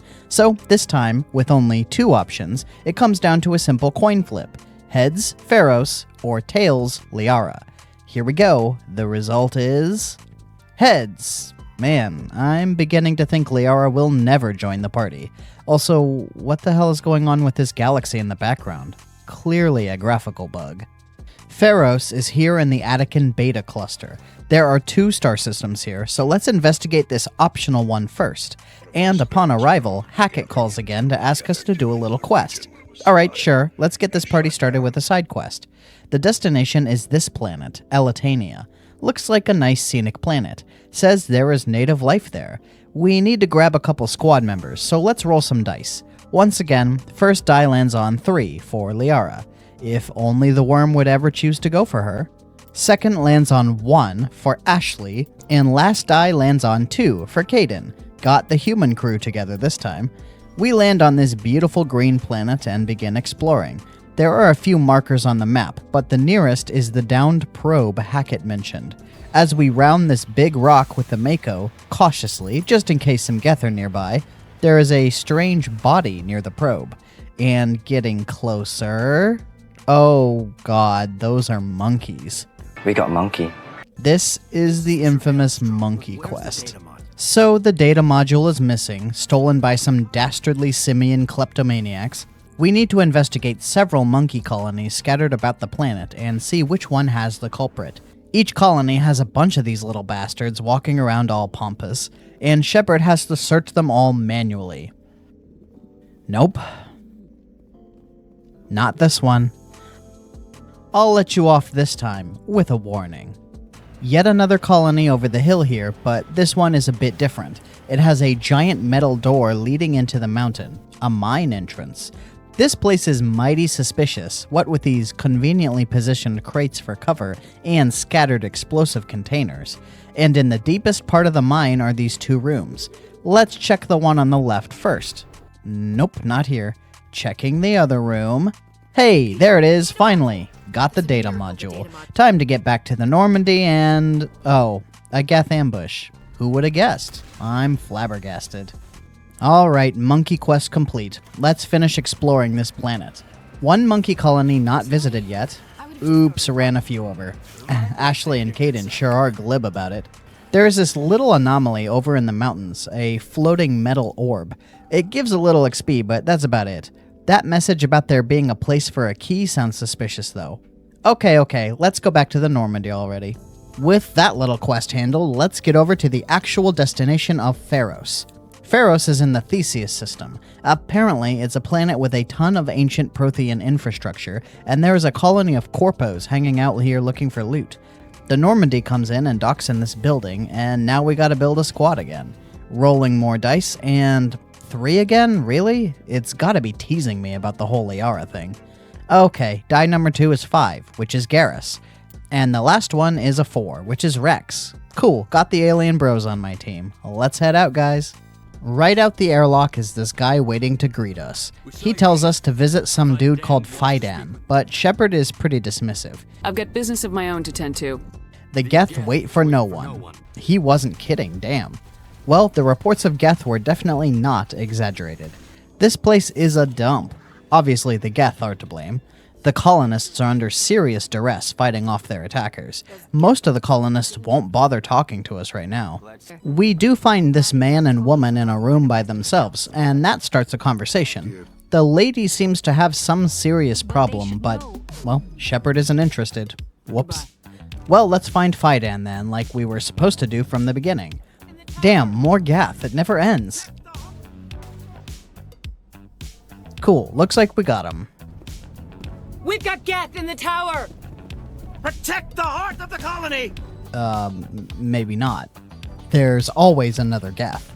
This time they're coming in on a dropship. After defeating wave after wave of Geth, finally this long battle ends. The ship flies off and Garrus suggests going back to Fidan. For real this time. Now we can finally relax and talk to these guys. First up, we hear a bit from Arcelia, who seems to be the person in charge of security. She is not at all happy to be here though, very angry at this situation. Fidan thanks Shepard for defeating the Geth and says they are based in the Exogeny building. Their headquarters are a short drive down the freeway from here.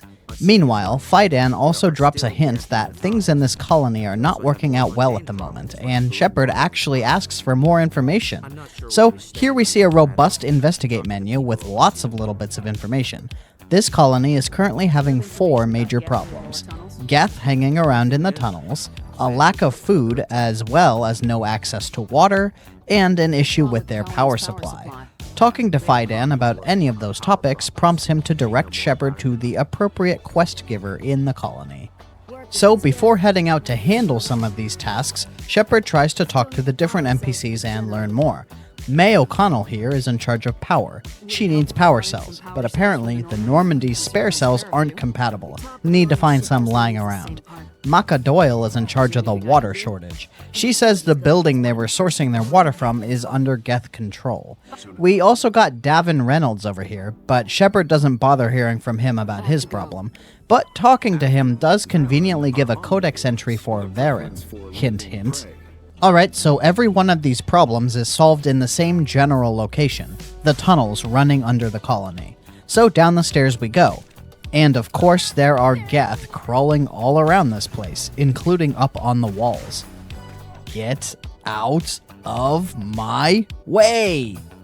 Most of the time spent down here is fighting Geth, but this one area is crawling with a different sort of enemy. Adorable ferocious beasts! And look here, this one is extra big. It was pretty simple to defeat the Varen Alpha though, didn't even get a chance to give him pats. We get his meat, which is apparently one of our goals down here. And looky, here are those power cells. Great, already 2 tasks done. Fighting more Geth, and then we run into this strange man at the end of the tunnel, Ian Newstead. He is eccentric, to say the least. That was a good one. Very intense. He says some very unusual things, and we don't have any idea what he's on about. He says he's fighting against something but can't tell us what, and then out of nowhere more Geth show up to crash the party. That's all we get out of him. Alright, so we got a troubled youth hanging out in the tunnels, but we never got a quest about him, so I guess we'll just leave him be. Throughout our trek down here, we have run into several of these water pumps. 3, in fact. So that also solves the water problem. Last one is the Geth transmitter. Down this corridor, past a couple snipers, and now we see Krogan again. Rex, why are your kinsmen hanging around with Geth? This is the second time this has happened. And they're tough as nails. A charging Krogan is a scary sight to say the least. Shepard finally gets taken down after a couple of them break through the line. Trying that again, this time with a little more caution against these Krogan. Fortunately, throw and lift do good work as crowd control against these guys. After destroying the transmitter, that finishes off all these little chores the colonists gave us, so let's go back and claim our rewards. Fidan is first, since he is the quest giver for the Geth transmitter. After reporting back about solving the Geth problem, we have an opportunity to talk to him about Ian Newstead. Fidan says he is very sick, but that's all we hear about it. Oh well. Next, we go back to Davin Reynolds, who finally mentions the food shortage and talks about Varen meat. He says the Alpha is too powerful for them to beat, and that he prevents them from hunting the other Varen as a food source.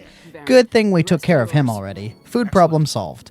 Next, we deliver those power cells to May O'Connell. She says thanks, and that's it. Another quest done.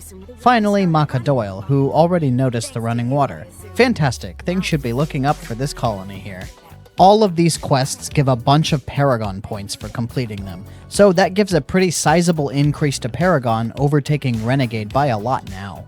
I'm sure I'll have an opportunity to make up the difference soon enough. Annoyed that simply completing a quest increases Paragon though. Well, now it's finally time to head towards Exogeny headquarters, so we take the elevator down to the car park. A single Geth drone waiting for us down here. Hope he didn't scratch the car. Another Mako section with Geth armatures aplenty. This time there are these little side paths that lead under the Skyway with more Geth and optional loot, so we have to make numerous stops to clean that stuff up. About halfway through, there is this side tunnel leading down, and this time it's full of people, survivors. The two people in charge are this lady Juliana and the much less pleasant Ethan John. Ethan is immediately rude to Shepard, and Shepard is immediately aggressive back. Juliana mentions that she didn't know there were even other survivors. I guess Ethan suggested the colonists were all dead. I said they were probably all dead. Ethan is the ultimate company bootlicker, constantly reminding Shepard not to put her dirty hands on company property. Good thing we don't really need to spend much time talking to this guy. Juliana, on the other hand, is preeminently occupied with her missing daughter Lisbeth. She seems to be surviving in Exogeny headquarters somewhere. Presumably, we will run into her soon enough, assuming she survived the initial invasion of the Geth. The only other named person in the room is Gavin Hossel, and despite several potential places to refuse, Shepard agrees to do a task for him. He wants her to download some data from his terminal onto a disk so that he can sell it off, washing his hands of the company in the process. Sounds like corporate espionage and embezzling, but Shepard doesn't seem to mind getting involved with white-collar crime. Another cruise through Geth-controlled territory, and we make it to the tallest building around. This first entry hall has a few Geth, but not too difficult to handle, and it also has this locked door that Shepard can crack. On the other side is a malfunctioning object, which is apparently just another treasure chest, and this big metal thing. Opening the chest immediately reveals the metal thing is actually a Geth armature. Fighting one of those in these tight quarters is pretty scary. Garrus goes down in the skirmish. Rex is MIA. After Garrus wakes up and Rex is found coming back from the toilet or something, finally the crew press on into the building through a one-way drop. And here we run into Lisbeth. She has been surviving alone in this building, mostly by keeping out of sight. The Geth landed a ship on this building and shut off the power, sealing the exits. They also created a bunch of energy fields to block paths. Lisbeth says the goal of the Geth here is likely something called the Thorian. What's a Thorian? We don't get any details about the Thorian except that it's an indigenous life form that was being studied by Exogeny. We don't know why the Geth would have any interest in something like that. Lisbeth gives Shepard her card key to allow her access to the more secure areas of the building, and then runs off to hide, just in time for a doggy ambush. I always feel bad shooting all these Varen. I wish I could become a Pied Piper of Varen with my own little army of them. DLC when? As we enter the next staircase, we hear the voice of a Krogan struggling to access a computer. He looks pretty mad, but the VI won't let him pass security, though it also totally rats us out by letting the Krogan know someone was behind him. He went down pretty easily, which leads into an interrogation with the VI he was trying to access. The VI recognizes Lisbeth's security card and identifies Shepard as Lisbeth, granting her higher level access. Shepard asks what the Krogan was looking for, and the VI says something about the Thorian. And now we finally learn a key clue. The Thorian is not in Exogeny headquarters, but somewhere under the colony where all those people are. And finally, we learn what the Thorian actually does. It infects people with spores and mind controls them. Exogeny knew about this, and was using the colony as a gross experiment on mass mind control. The Geth energy field is blocking comms, so Shepard can't contact the Normandy to let them know the details just yet. The VI has no help to give with stopping the Geth, so time to move on and find a solution the hard way. In a nearby room, there are a couple Geth in a strangely vulnerable state, kneeling down before some glowing white orb. After defeating them, Rex says that this giant piece of metal in the wall is some sort of claw the ship is using to anchor itself to the building. But it is a bit too tough to destroy with simple weapons, so there must be something else we can do. Garrus is curious about what those Geth were doing though, and suggests maybe they were performing some sort of religious ceremony with this white orb. Interesting, though Rex doesn't care much. As Shepard explores the building, she takes down many more Geth, and makes her way to the upper floor. There are several computer consoles with side quests to unlock along the way, including one very interesting one here. Finally, a solution to the Geth ship problem presents itself, this shuttle bay door. After a quick math puzzle, Shepard shuts the door on the claw, cleaving it in two. This causes a chain reaction as the ship loses some of its stability, which leads to it dislodging entirely from the building and falling to the planet surface below. The energy fields are down, and Rex is very hype. He loves a good crash. Joker comes in on comms right away as the field drops, and turns out the colonists have gone nuts trying to attack the Normandy with their bare hands. Time to get back to the ship and see about dealing with this Thorian. But not before exploring one path I didn't check yet. Up here, there are a few Krogan guarding a terminal belonging to one Gavin Hossel. I'm glad we found this before we left. On the way out the door, Shepard runs into Lisbeth again. Shepard is not happy with her deception. Lisbeth knew what the Thorian was and what it did, but didn't inform Shepard. It seems she really regrets all of this though, and wanted to report it to someone. As Lisbeth explains where the Thorian is located, Joker calls in to inform Shepard that some Geth have come in to block her path. Lisbeth joins the party so she can help with the Thorian, and everybody gets back in the car for another high-octane freeway battle. Lisbeth asks Shepard to stop at the location where the other employee survivors, including Lisbeth's mother Juliana, were holed up. Things have gotten way out of hand here. Ethan Jong is threatening some sort of violence. Ethan says the company has ordered this place purged. I guess they prioritize the experiment and the Thorian over the lives of everybody on this planet. When Shepard brings up the Thorian, Juliana seems confused. I guess Lisbeth knew, but not her mother. Shepard tries to put a stop to Ethan, but when he makes an aggressive move, she executes him on the spot. Now Shepard needs to get back and deal with the Thorian, to which Juliana mysteriously seems to know now what it is and how it works. They come up with a plan to save the colonists, a gas grenade meant to disrupt the Thorian's control without harming the hosts. Shepard fortunately agrees to the plan, granting the anti-Thorian gas grenade upgrade, which she equips. One last person to talk to here, Gavin. Shepard hands over his data and gets a reward. And that's the end of that then. Alright, quick drive the rest of the way out to the colony, and out front we see... what the hell is this thing? Looks kinda like a husk, but less cool? It fights a lot like a husk too, just blindly charging at whatever is near enough to attack. After the short battle, when Garrus asks what this monster was, there's another major choice of how to handle this next section: kill or spare the colonists. I let this be the deciding factor in how I do the combat for this section, and since the worm decided to spare them, that means Shepard will fight that way too. No shooting at colonists, only using grenades and melee to take them down. This is a gauntlet of battles against Thorian creepers and infected colonists. Fortunately, they gave another option to take down the colonists other than just grenades, punching them in the face. At the end of it all, Shepard manages to get through without defeating a single colonist, the result of which is 2 Paragon points per colonist for a total of 32. Another big Paragon dump. but at least this one was justified by the worm choosing to spare them. When Shepard uses the crane to open the blocked passage, Fidan comes out to confront her. Say, now that you mention it, he wasn't in that battle. Fidan resists the Thorian just enough to stop himself from attacking Shepard, by pointing his gun at himself instead. Sad you can't save him. There were no dialogue options at all. Well, nothing to do but go down into the tunnel.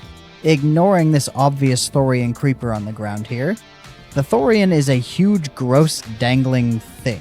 When Shepard approaches, it poops out a slimy green Asari to intercept her. The Asari clone immediately name-drops Saren, so that obviously piques Shepard's interest. The Asari, speaking for the Thorian, explains that Saren was after knowledge. The knowledge of those who are gone, which we would have to assume means the Protheans that used to inhabit this world. And right after Saren got what he wanted, he commanded the Geth to kill everybody, which really pissed off the Thorian. Now he doesn't trust people and won't listen to Shepard, and Shepard doesn't seem to trust plants very much either. The result is more violence. The clone goes right off the edge, and now a ton of creepers are on the loose. As Shepard proceeds upwards, there are these Thorian nodes that are embedded in the walls. Busting those seems to deal damage to the Thorian, according to Rex. This section is pretty lengthy and full of battles with creepers, but thankfully most of them die in one hit to a well-aimed shotgun blast. Wish you could attack these inactive ones before they wake up though. Oh, and the Thorian poops out more Asari clones. After splatting the last Thorian node, the big bulb itself plummets down into the chasm, presumably killing it, maybe? A nearby slime ball stuck to the wall splits open and a noticeably less green Asari climbs out. This is Shiala, who was under the command of Saren and Benezia when they came to Pharos to parley with the Thorian. The deal was to trade Shiala for the knowledge Saren wanted, which meant Shiala became a slave of the Thorian. Then, of course, Saren betrayed the Thorian by commanding the Geth to destroy it. Now we learn what sort of knowledge Saren needed here. The Cipher, which is the knowledge of the Protheans who lived here. See, the Thorian is actually even older than the Protheans, and lived on this planet during their era. It has absorbed the essence of their existence. Using this, Saren meant to try and make sense of the visions from the Prothean beacon back on Eden Prime. Shiala uses her Asari biotic powers to share this knowledge with Shepard, and we get more nightmare fuel visions courtesy of the Protheans. It really doesn't clear anything up though, which Shepard is plenty happy to say herself. All I saw were more weird visions. It still didn't make sense. Shiala says it will take time to come into focus, but for now Garrus wants Shepard to get back to the dock. And now we have the lingering problem of what to do with Shiala. Shiala offers to stay on Pharos and help the colonists rebuild. However... You change sides too often. I have no choice. You must die. Shepard determines that she is too dangerous to live, and Shiala accepts this decision. So she willingly allows Shepard to execute her, which occurs conveniently off-screen. Now we see the colony again, and the Bainums are here to help out. The colonists are all happy that they are no longer under the control of the Thorian, but they probably have some serious hangover symptoms. Taking Garrus's advice, it's time for Shepard to get back to the Normandy and put an end to this little quest. In the typical post-mission staff meeting, this time it's Kaidan who suggests finding Liara next. I mean, yeah, she's the only thing left to do, right? Shepard allows the council to call in and she gives her report. The Solarian counselor suggests maybe they should have spared the Thorian, to which Shepard says, nah, it needed to die, straight up. After getting some guff from these guys about her decision-making, she ends the call by hanging up on them. Great, now that yet another major mission is complete, this is a perfect opportunity to hang around with the squad and advance relationships. First up is Kaidan, and unlike last time, Shepard isn't particularly interested in talking to him today. Oh well. Downstairs, let's go shopping. Shepard sells off a ton of old junk she has been hoarding and uses that money to purchase a Spectre-class weapon. The shotgun, obviously. A pretty sizable improvement over her current weapon. Next, she talks to Garrus, but still no progress there either. I gotta go. Commander. Ashley, however, gets a full-blown conversation. Ashley seems to have some issues with all these filthy aliens running around the ship. She name-drops Garrus and Rex. Ash, you make it really difficult. How am I supposed to react when you're talking trash about my favorite bros, especially when they're both within earshot? Anyway, Shepard tries to convince Ashley to loosen up a little bit when it comes to her anti-alien views, but it's a bit of a hard personality trait to quit. Now we come to Rex, and please, please, please let this work. Nope. Man, this is bad news. Still can't get into a conversation with Rex. That's bad. Real bad. Anyway, finally Shepard visits Tali, and yet again she jumps right to a bad attitude. Shepard, you make it really difficult. Thankfully, Shepard backtracks and apologizes to Tali, starting up the conversation for realsies this time. Tali goes into her concerns with homesickness and starts talking about how different things are here than where she comes from. And we get some very valuable world building regarding the Quarians. Honestly, I love how the Quarians were designed. They're a really cool fictional culture, I think. Space nomads. Well, that about wraps things up here. When Shepard goes back upstairs and heads to the galaxy map, Joker gives a call saying that someone is trying to contact her. It turns out it's the Council, and they have some valuable information for Shepard. The Council sent some Black Ops groups to do research on Saren's activities in addition to Shepard. An infiltration team apparently sent an urgent distress call to the Council, but the contents were too garbled to understand. All we know is it's urgent, and that the call came from a planet called Virmire. Okay team, things are at a bit of a critical point. With the addition of Virmire as a potential destination, that means I basically have no more time to bond with Rex. And that means Rex is extremely likely to die on Virmire. I did the research. Out of 6 possible conversation options, 4 lead to his death. Those are not great odds. Now for the sake of my boy Rex, I want to at least give him one more chance at life. Not necessarily stack the deck to guarantee his survival, but at least give one more random opportunity to save him. So here is what I came up with. Instead of flipping a coin to go visit Liara or go to Virmire next, I will spin a 3-choice wheel instead. The third option here will be Rex, specifically finding his family armor. Finding that dramatically increases the odds of his survival, though it should be noted it does not guarantee he will survive. So adding this extra spin at least makes it more interesting. Let's see how it went. The choices here are Liara, Rex, and Kirahi to represent Virmire. Let's see how it goes.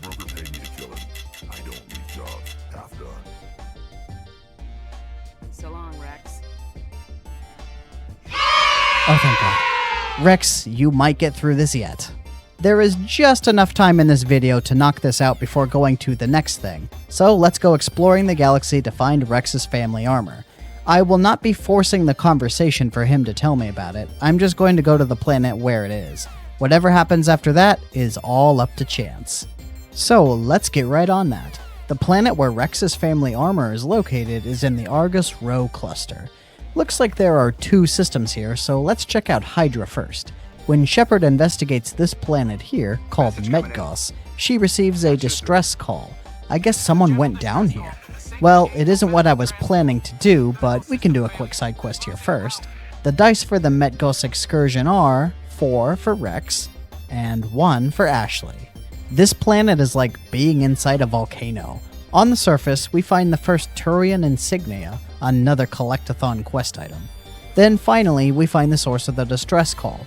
Rex correctly calls this out as suspicious. Some Geth come out and attack us as soon as we get close. With the Mako, they're easy pickings. Investigating the ship after defeating the Geth does nothing. So that's it, quest complete. Just a Geth ambush, I guess. Alright, there's one more system here in Argus Rho, Phoenix. Phoenix has a little hidden asteroid in the inner of the 2 asteroid belts, which contains a Prothean data disk. Nice. The planet that we can land on is this one, Tuntao. Rolling some dice once more, and this time it will actually matter who we get. The results are 6 for Tali and 5 for Garrus. Tali is a little underused so far, so glad to get more time with her, though she is most useful against Geth targets, which won't be here. This cold planet has a couple things to find, notably the writings of an Asari matriarch. But the big important one is this hidden structure down here. Outside, we already see a few hostiles. Apparently these guys are pirates, and seem to be mostly Turians as well. Inside there are just a ton of pirates. and these guys are tougher than most enemies we've been fighting recently. They can take an awful lot of shotgun blasts. I didn't understand the threat here and got a little too cocky, leading to my untimely defeat by this sniper I didn't even notice. And the worst part, I get reset back to the start of the planet. After doing everything I just did a second time, we get back to the building and try again. This time, much more carefully. During the course of fighting off all these pirates, apparently the leader was sneaking up on me, but Tally had my back. By the time I noticed him, she had nearly killed him. Then I incinerated him with my shotgun. Not much of a boss now, is he? With all the pirates out of the way, that opens up this room full of treasure. The big prize is in the wall safe, which contains the family armor of Clan Erdnot, which the game prompts should go to Rex. Enough of a justification to brute force it until I can hand it over. We finish looting and then go back to the ship. It was still pretty time consuming getting Shepard to actually hand the armor over to Rex. At least once though, she actually talks to him and learns about him. Nice that she finally did it, but it took so many tries I can confidently say without spinning that wheel, I would have never gotten this far with Rex. Shepard eventually hands over the armor, to which Rex says he might actually like Shepard now. Thanks, Shepard. I might be starting to like you after all. Great, that feels great. We got everything in place to deal with the fate of Rex now. Again, this is no guarantee he will survive, it just makes it a lot more likely. And a certain other choice on Virmire is still 100% up in the air. No way to adjust the odds for that one, not that I would anyway. I don't particularly care one way or the other between Kaidan and Ashley. But Rex, I don't want to lose Rex.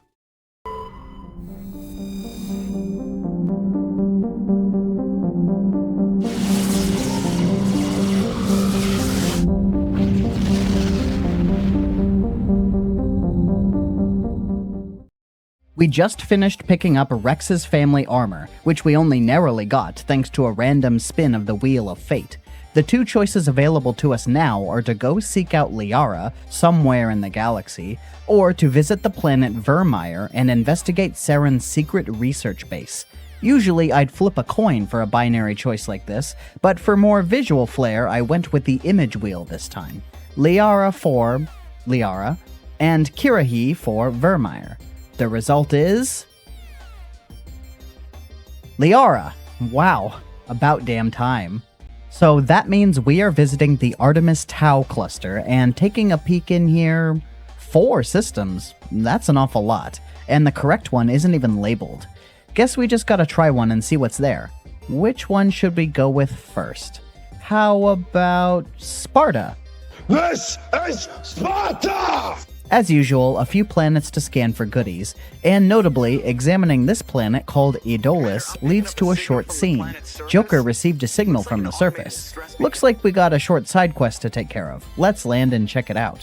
Rolling some dice for the crew, and we got 4 for Rex, and a 3 for Liara, re-rolling that one, and lastly a 1 for Ashley. Why do I feel like we get this party entirely too often? This planet is kind of barren, full of sandstorms, though no hazards to mention. Let's check out this debris first. Electronic skill too low? You've got to be kidding me. So I need not only decryption for hacking, but also electronics now? And of course, the 2 party members I got are Ashley and Rex, neither of which have tech skills. If I had gotten literally anybody else, I could probably do this. Well, 4 points away, I guess I can come back in a couple levels. Driving a short distance away to an anomaly, and it's a corpse? Oh, a mummified Solarian. He doesn't look all that mummified. Well, I guess we can take his ID. The last destination is the source of the distress signal. From a distance, we can see some sort of antenna, a destroyed tank, some corpses. Seems like a bad time. As we get close, a Thresher Maw. Hey, this is the first time seeing one of these.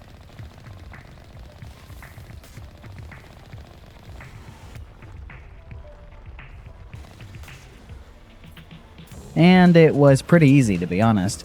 For how scary they look, they aren't that hard to beat in the Mako, maybe because they made the Mako too powerful.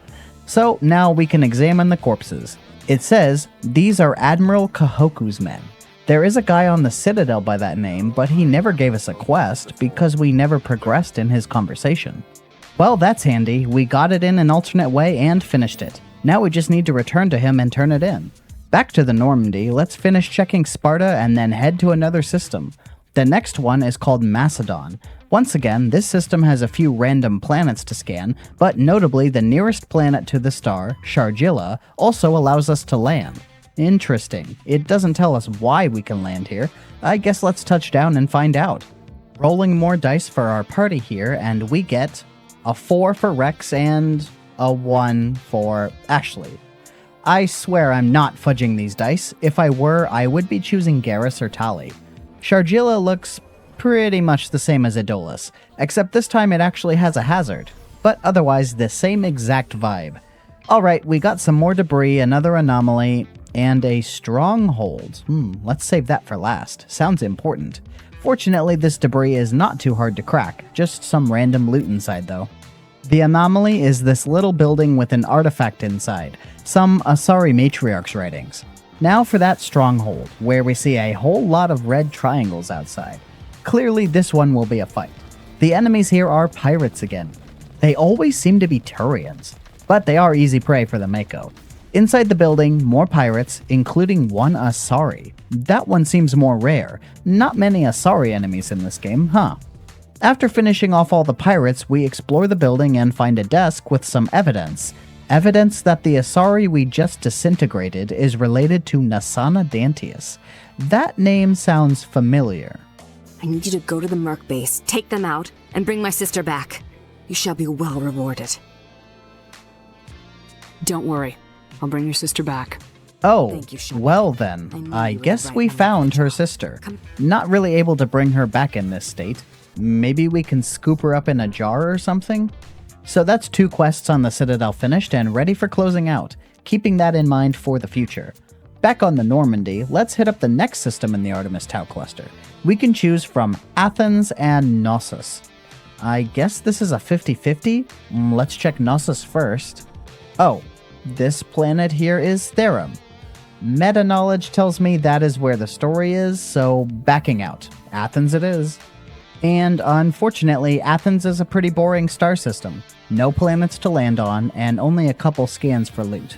But now we can confidently go back to Knossos and progress the story. So let's gear up and land on the planet Therum. Another roll of the dice for my party, and this time I get a 4 for Rex. Please don't be a 1, please don't be a 1. Oh, phew. The second die is a 5 for Garrus. Much better. Alright, so the game doesn't inform us this is the right planet, but a quick check of the map makes it clear this is not the same as the other Uncharted worlds. For one thing, the map has an actual route instead of just an open square-shaped expanse to explore. I wasn't brave enough to drive the Mako into that flowing lava. I'm going to hazard a guess that it kills you.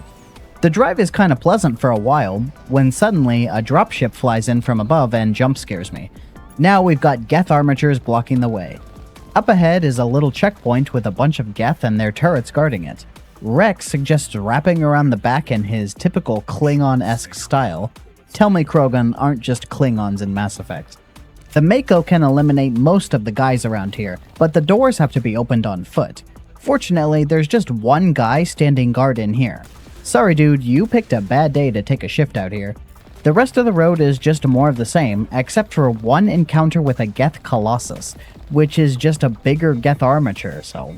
At the end of the visible portion of the map is a little crevice, which is much too small to fit the Mako inside. We walk from here. Now, the fights are much more challenging since we actually have to fight them. They also give the enemy some big terrain advantages. They can pot-shot my team from way up on the cliffs, so the cover doesn't help all that much. Finally, the destination comes into view. This collection of rickety scaffolds surrounding a mine entrance. And another dropship flies in and dumps a Geth armature on the ground along with some mooks. Something crazy happened in this battle. Rex actually died. And fast. He was taken down with no problem by the armature. But, I mean, he was just standing out in the open, so... This battle would turn out to be the most challenging of this mission. The jumpy bastards really made things complicated. The snipers hurt a lot, and the armature was a constant threat looming in the background, making it difficult to leave cover. Once everything is cleared out, we head inside the mine. This area is pretty short, not much to see really. There is this tall white tower in the center called the Prothean Tower, clearly the subject of their research here. It has all of the entrances sealed by a blue energy field that we can't pass. There is this handy dandy elevator we can use though. We go down once, fight some assault drones, then find another elevator and take that one. This one breaks down partway through, creating a one-way drop. And at the bottom we finally see our girl, Liara, stuck in a biotic bubble of some kind. But she is convinced Shepard and crew are hallucinations. This shtick gets old kinda fast, since she just goes on and on about how not real Shepard is. Not the most charming introduction to possibly the most important companion character in the whole trilogy. Liara asks us to open the barrier, obviously, so let's get looking. Oh look, a bunch of Geth down there. Shocker. They all go down easily enough, and we find a little console called the Mining Laser Controls. It's the same trial and error password minigame as the evil rogue AI stealing money on the Citadel. That blows a giant hole in the floor, which lets us bypass the energy barriers and take an elevator up to where Liara is. She finally figures out we aren't hallucinations, and we drop her from her trap. Liara can't quite figure out why the Geth are even attacking her. She asks the correct question, is this related to Benezia? But then Garrus suggests it must be because she's an expert on the Protheans, and Saren is looking for the conduit. I guess both can be true. As we start to get out of here, the Earth is rumbling. Liara says we might have caused a, quote, seismic event with our mining laser. So Shepard calls Joker to get him in the air and ready to evac us. Aye aye, Commander. Secure and away. ETA 8 minutes. If I die in here, I'll kill him. At the top of the elevator, a Krogan Battlemaster strolls in and threatens us. Shepard isn't about to take threats from this guy, so she commands the team to attack. I like your attitude.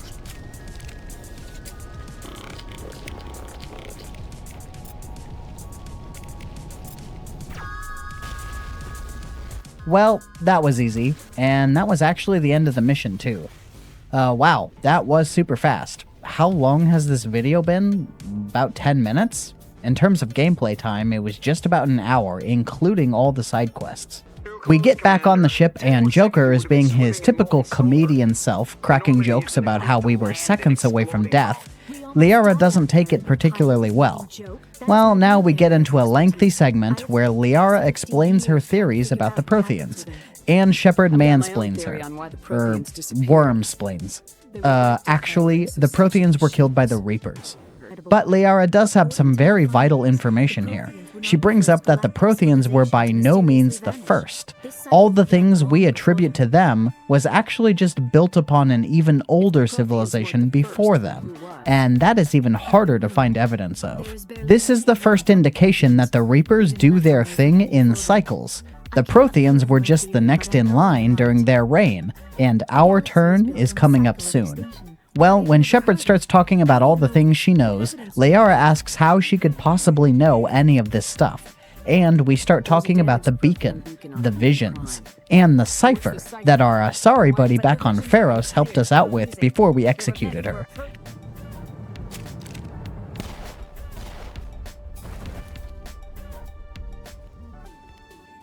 This is all interesting because there's no way the conversation would go this direction if we rescued Liara first, so the game accounted for the order we did things. At the end of it all, Liara offers her assistance doing pretty much the same thing that Shiala did back on Pharos, merging her consciousness with Shepard's. And Shepard agrees to do it, since they don't have many other leads right now.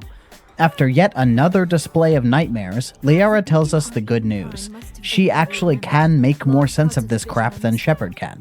And she realizes that there are pieces of the vision missing. Well, that's new, and a lead. We need the rest of the vision. Probably Saren has it, but maybe there is another way to get our hands on it. Liara starts showing signs of fatigue from her ordeals, so she is sent to hang out with the good doctor. Then Shepard snubs the council again. And now we are back in control, and the first thing we need to do is talk to all the squad members, especially Liara. Hopefully we can make some progress with everybody since time is sort of running out to do so. In case anybody wondered, I am intentionally only talking to people after major missions, which definitely limits my opportunities. As usual, Kaidan is the nearest, so let's start with him. First off, Kaidan gives his opinion on Liara. Seems he finds her attractive, and so does Shepard. Next, Shepard asks about how the crew are doing, and Kaidan drops that they're in support of Shepard and aware of the trouble she's having with the Council. And that awkwardly segues into him talking about his biotic implant again. Listen, Kaidan, I get that you only have one character trait, but, can't you ever talk about something else? So, yeah, back to talking about human biotics and their history in this setting. I guess Kaidan is the best source for this sort of info in the first game, so if you're really curious about where biotics came from, talk to him. Dr. Chakwas doesn't have anything new to say. Next, Liara is in the room just behind her, and this is our first real conversation with her one-on-one. It seems like I missed a potential romance-advancing conversation option right here. Liara is thankful that Shepard rescued her and promises that she will do anything she can to support Shepard's mission. And that's it. Not much progress there, and not many conversations ahead to improve that outlook. Too bad. Once again, Shepard successfully gets into the shop interface, which allows her to sell a bunch of old stuff. I haven't run into the inventory limit yet, but it's coming. No doubts there will be a problem with inventory space in the future. Once again, talking to Garrus. God damn it. I just cannot get into a real conversation with this guy. I'm legit frustrated about this one. I haven't been exactly hiding that I love Garrus, so having no opportunities to bond with the guy is driving me nuts. On the flip side, once again Ashley gets a long and detailed conversation, this time about her family. I'll say, this is one of the more charming interactions with Ashley. I'm not the biggest fan of her or her dialogue, but this helps a bit. We'll see if it will be meaningful later. Remember that Vermeer is coming up, so it remains to be seen if Ashley will still be around for much longer. But as of now, I think Ashley is the character who has had the most relationship progress just by pure luck. Oh, before I move on from her, here we get her mention of her religious beliefs. Interesting that people in this universe are still religious this far in the future, but she doesn't go into many details about her beliefs. She prefers to keep her belief system to herself, which is just fine by me. Do whatever you want, Ashley. Moving on to Rex. Rex comes in hot with a mention that he knows Saren, so Shepard understandably asks him what the story is there. Rex starts explaining his history as a merc and the time he worked directly under Saren. He was about to mention the scene where they met in person, and Shepard says the thing. I don't really care, Rex. Suit yourself. Man, that was quite the anticlimactic end to that interaction. Oh well, so long, Rex. Tali has a nice conversation here as well, where she tells Shepard about her family. Specifically that Tali is a sort of princess type. Not exactly the same, since her culture doesn't have monarchs. I guess she is closer to the first daughter type of situation, the child of the president. So this leads to a lot of societal pressure on her to be a paragon among Quarians, pardon the pun. She talks about the desire she has to really pull off something great with her pilgrimage, find something truly revolutionary to bring back. Though I'm pretty sure there is no way to actually assist her with this task. It isn't a quest. Moving on from Tali, that is the whole squad, but I decided to give a little attention to everybody's favorite pilot as well. Joker talks about wanting a medal for his piloting skills after rescuing Shepard from the collapsing ruins on Therum. But, as usual, it's all just a goof. Though we do learn he takes pride in his facial hair. He also gives a little bit of information about his family history, growing up on a space station where they were building Alliance ships. Joker is the most meaningful character that isn't a squad member, so it's nice to get to know him better too. Alright, this is finally the end of my dealings with the members of the crew. Well, now what do we do? This is way too short for a full video, thanks to Liara's recruitment mission being a fraction of the length of any other story mission. We definitely have a lot of quests stocked up that we can work on. In particular, a bunch that were picked up on the Citadel and lead out into space. Just to let people know, there will be some pretty interesting quests with conversation-related consequences, so don't drop out just yet. Stick with me a bit longer. I noticed a lot of quests in the journal are pointing me to one specific cluster, the Hades Gamma Cluster. So this seems like a good place to try and knock out a bunch of quests. First up is the Antaeus system. Here we find the planet Trebin. Let's land the Mako and see what adventures we have there. The dice for the planet Trebin are yet another 4 for Rex. That boy is getting so much attention today. Second die is also a 4, so we would have 2 Rexes if that were possible. And then the third die lands on a 5, so Garrus again. This is a desert planet. Looks like a gloomy, overcast Tatooine. First up, let's check out this anomaly over here. Anomalies are usually chill, nothing bad ever happens at those. Both things he just said were lies. So there was a Thresher Maw here. This one actually gave me a bit of a struggle. Its little acid spit was way more accurate than the last one, and it did this thing with the tentacles coming out of the ground. Didn't remember that little mechanic. If I were playing on Insanity difficulty, this would probably have been a game over, but thankfully, I'm not. So after the Thresher Maw goes down, we repair the station wagon and then check out the anomaly. It's ancient debris, which is a Turian insignia. Lots more to do on this map. Let's get over to this research base next. This place is very cold and lonely. All the buildings are empty. There are signs of life, but that was hurriedly abandoned. Garrus even remarks on it. This building has a computer that can be activated, and Garrus gives the details. This survey team that worked here found something funny. Rex suggests checking the excavation site and seeing what they found, or at least maybe some evidence of it. So nothing to it but to go in the big mine entrance. They sure reuse this 3D model a lot in this game, and of course the interior map, which is always the same. And we find in here a whole truckload of husks. Wow, that is just so many husks. I've never seen so many husks. How many times can I say husks in this paragraph? So these husks are also way more dangerous than typical husks because they use this electrical area attack when you get close to them. The shotgun, being a close-range weapon, kinda works to their advantage. After the main room is cleared out, Garrus mentions that these guys were machine cultists who found some artifact that influenced them. They started worshipping it and used these big spikes to convert themselves into husks. Guys, I shouldn't have to say this, but this is pretty clear. These guys found a piece of a Reaper which indoctrinated them. Like, if you have even passing familiarity with the rest of the series, this should be obvious. Damn, that's pretty neat that they seeded this sort of idea even in the first game, before it was a fully fleshed out concept.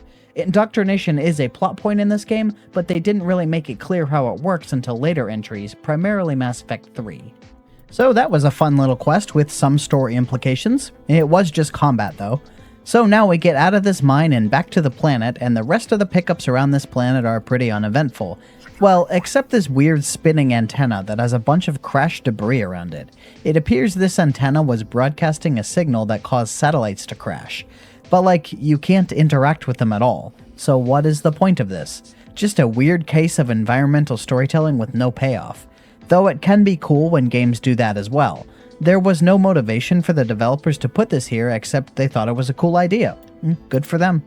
Now we get off of Trebin and head to the next system, the Farinata system. The big stop here is this ship, the MSV Ontario. The squad we get for this ship are 2 for Kaidan, and another 2, re-rolling, and a 1 for Ashley. So I rolled Kaidan 3 times. Kaidan hasn't been used for a minute, so let's level him up real quick. His gear is stinky poo-poo, so hope we find something better for him here. Well, speak of the devil. He gets an armor upgrade in literally the first box we find. That's nice. Good for him. So this ship has a bunch of people labeled as biotic terrorist, and they are immediately hostile, which also activates a timer. Don't like time limits. Too stressful. No opportunity to look for loot. In the back of the ship, we find the biotic leader with a gun pointed at some hostage. This is Chairman Burns, and the biotic guy here is holding him hostage because he is a politician who recently voted down a measure to provide reparations to suffering human biotics, specifically L2 biotics. Sound familiar? That's right, Kaidan is an L2. He complains about migraines all the time. In fact, his one character trait is that he's an L2 biotic. If you talk to him at literally any point, it's all he talks about. Anyway, apparently all L2s have physical problems as a result of side effects from the implants. I guess early biotic research and development had a lot of defects, and the surviving members of that time are suffering the consequences. Kaidan speaks up in this conversation to help try and talk the guy down, and Shepard went full-on Paragon here, including with the big blue choice here. I was legitimately surprised at how smoothly this resolved itself. Shepard was just like hero mode and expertly negotiated with this guy. So the chairman survives, he agrees to reopen the case and fight for reparations, and the biotic agrees to surrender and let him go. Fantastic, everybody goes home happy. It kinda irked me that he keeps saying he didn't know how desperate these people were, as if their desperation is the reason they need support. Not the fact that they're suffering to begin with, no, it's the fact that they're willing to kill you for it. Getting a little too real here. So let's head up the next star system, Dis. One thing I found very interesting here is this, the planet Jartar. See, this planet has in its description a reference to something called the Leviathan of Dis. And again, this is foreshadowing something that is referenced 2 games from now, in a DLC no less. I won't go into too many details, but this concept comes up again in Mass Effect 3, and even the fact that the Batarians had it and hid it from everybody. Cool stuff. I really love when things are tied together, even multiple games apart. Great, so the place we can land in this system is this planet, Klensal. For our team here, we roll up a 2 again for Kaidan, and this time we roll a 6 for Tali. Tali also hasn't been used in a minute, so we can give her some levels. This is an ice planet, like Novaria, though a bit less hostile than that. Now, what do we have going on here? Syndicate hideout? What does that mean? From the top of the hill, we can just snipe all the bad guys out front with no issue. Inside is another mine, not what I was expecting for a Syndicate hideout. This room is full of snipers. Snipers are always a bit scary to deal with. Once the room is cleared out, we can fight the crime boss, and I decide to bully this guy for a bit.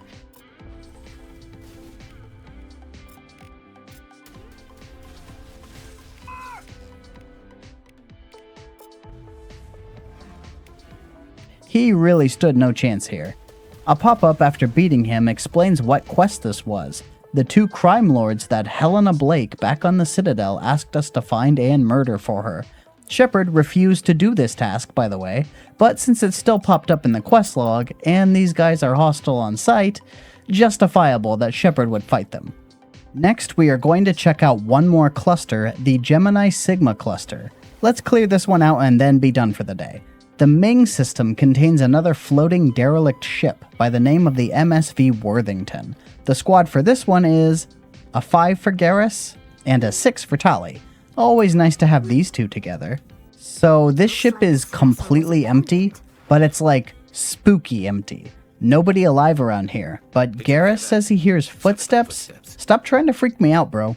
And then that canister just mysteriously explodes. Like he says, that was no accident.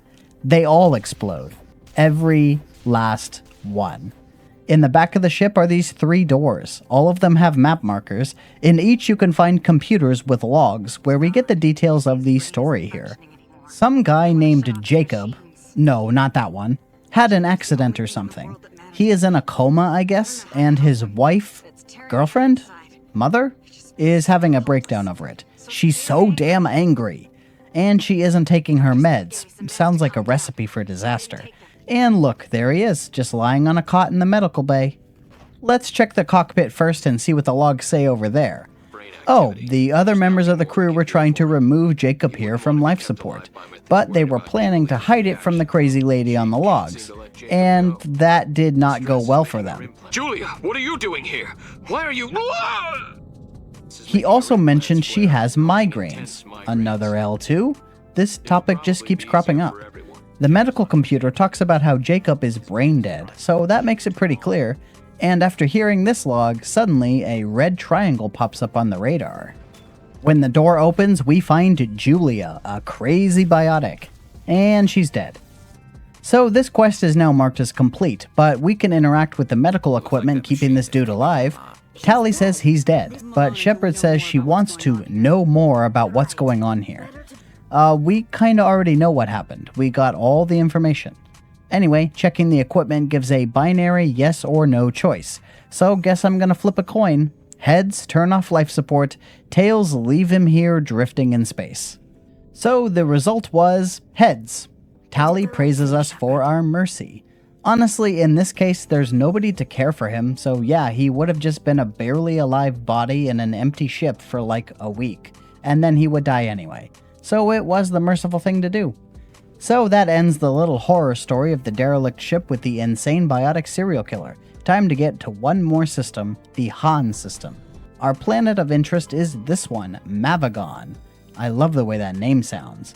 Mavagon. The crew for the planet Mavagon will be a 2 for Kaidan, and a 3 for Liara. Hey, this is the first time we get to use her. For powers, obviously dumping points into all her biotic powers. What point is an adept if they aren't controlling the battlefield with endless biotic effects? For equipment, she's going to have nothing right now. I can give her a decent pistol, but no spare armor since she uses light human armor, same as Kaidan and Shepard. Mavagon here is another ice planet. We got debris and the Syndicate hideout. Though this one is a little funny, there is actually another item here. Over here by this mineral deposit, which are usually hidden on the map, is an anomaly. Anomalies are usually displayed on the map, but this one isn't. Not sure what the deal is here. Guess they just wanted to hide some things from the player. It's a League of One medal used for the Solarian quest. Alright, let's jump over to the Syndicate hideout. This one is shaped like an Alliance base, using the same structures as we found on the moon back in the Rogue VI mission. It also has a bunch of Alliance turrets guarding it. Not sure if there is any meaning there. Maybe these guys are exploiting Alliance resources for their criminal activities. Military embezzling or something to that effect? Maybe there's a better word for it. Anyway, they got a Krogan and a bunch of Turians, so clearly they aren't just Alliance military, since basically their entire fighting force is alien mercs. The crime boss himself is a Turian even. After defeating this guy, the quest log updates saying to meet Helena Blake to finish it off. Except she isn't on the Citadel any longer, she is in the Fortuna system. So we got a little bit more of a schlep before we finish this little quest off. The Fortuna system is in the Horsehead Nebula, and the planet we need to land on is this one called Amaranthine. Our crew for this quest is going to be 6 for Tali and 1 for Ashley. Don't think I've used that combo before. This time, the key location is labeled as Engineering Outpost, but it's just another building made for fighting in. Helena comes out to greet us, packing heat where we can see it. She tells us thanks for killing her partner, since now that gives her full control, but Shepard makes it clear she is going to see justice as well. Helena tries to tell us she won't even be committing that bad of crimes. Under my leadership, this organization will restrict itself to gambling and smuggling illegal technologies. And if Shepard really insists on getting involved, she will sick her mercs on us. Shepard is undeterred, but Helena interrupts her big speech to start combat. A pity. Neutralize the Spectre! The room is sealed behind a blue force field. At first I'm like, how do you open this? But apparently shooting is fine. So she just has more of the same guys as the last place, not too difficult to fight through. After eliminating all her mooks, now we have a standoff. We are both backs against the wall, ready to fight. This is it, Ashley, what the hell are you doing? Why are you shooting me? Ashley, can you stop, please?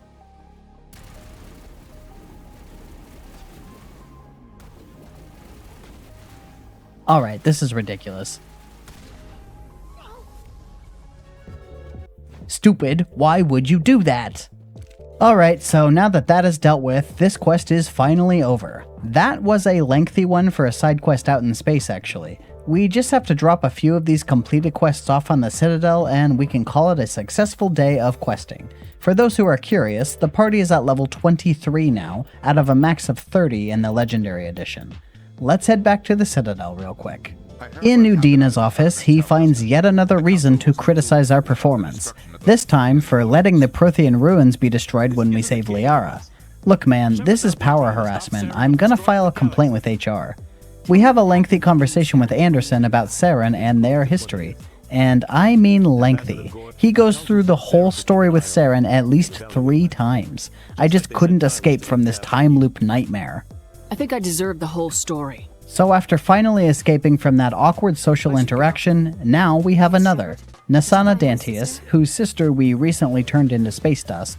Turns out that was the plan the whole time. She wanted her embarrassing, scandal-in-waiting sister out of the picture. That's some deadly sibling rivalry.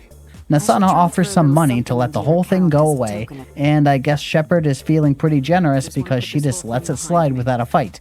Chose the most neutral option in this dialogue. Oh well.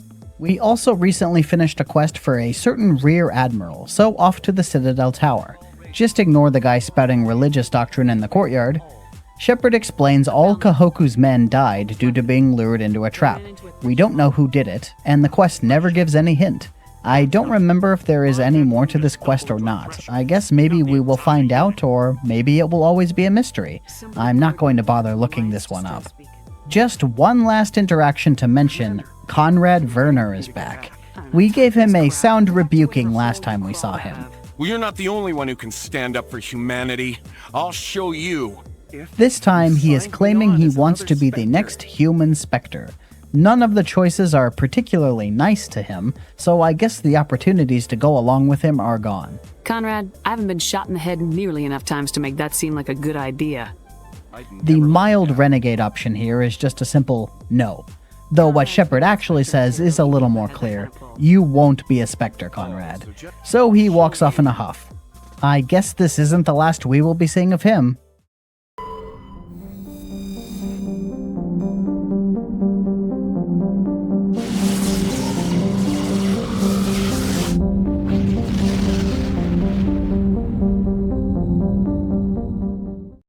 So, a funny thing happened. Upon entering the Hawk system in the Sentry Omega cluster, where the planet Vermeer is located, Shepard got a call. This call is from Admiral Kahoku, a character who we interacted with in the previous episode. See, he had some men out in the galaxy who he lost contact with, and Shepard found the remains of them in a Thresher Maw nest. When I went to visit Kahoku and turn in the quest, I said this.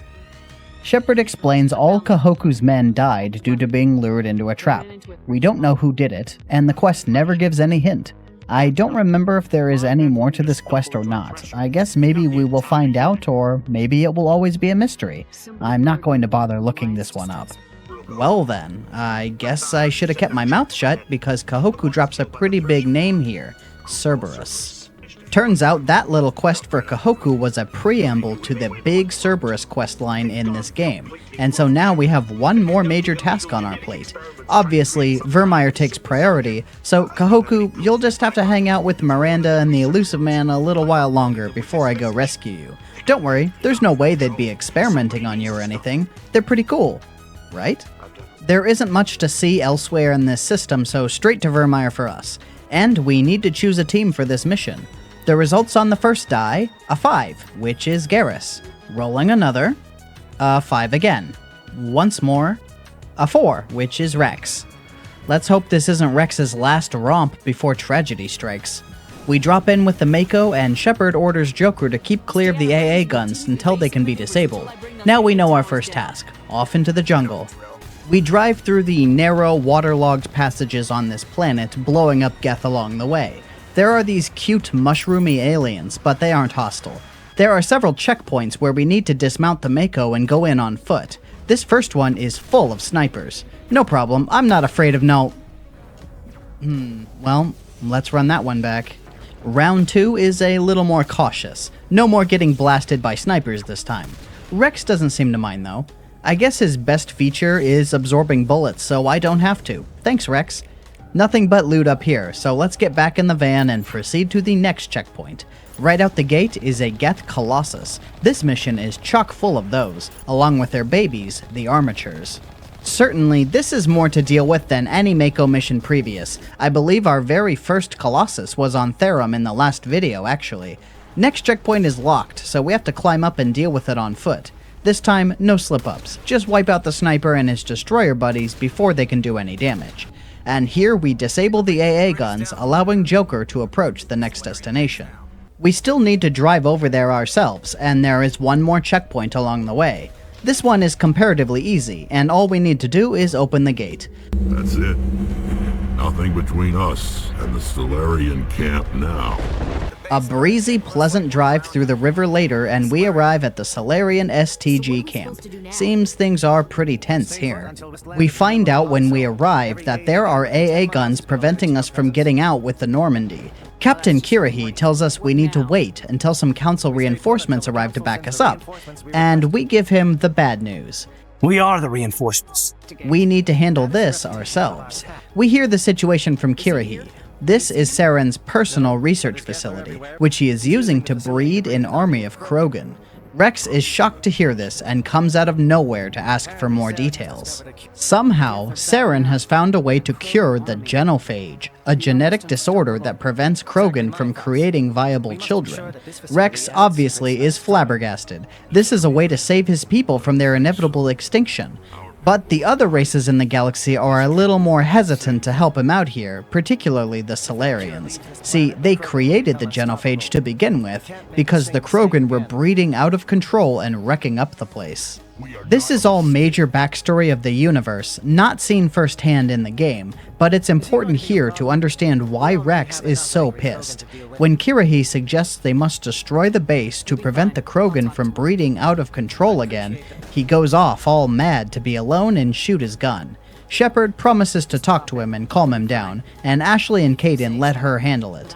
And here we are. This is the big one I've been mentally preparing for. It's no secret that I'm a big fan of Rex, so losing him here is not in my plans. Let's see how this situation plays itself out, shall we? When Shepard approaches Rex, she goes straight to aloof mode. This isn't the issue is Saren. Rex doesn't like that answer much. How can he trust who his allies really are? Rex pulls his gun out now. The situation is getting tense. Shepard goes for the tough answer. Follow my orders, or else. And Rex stands firm. And here we have the big choice that could end it all.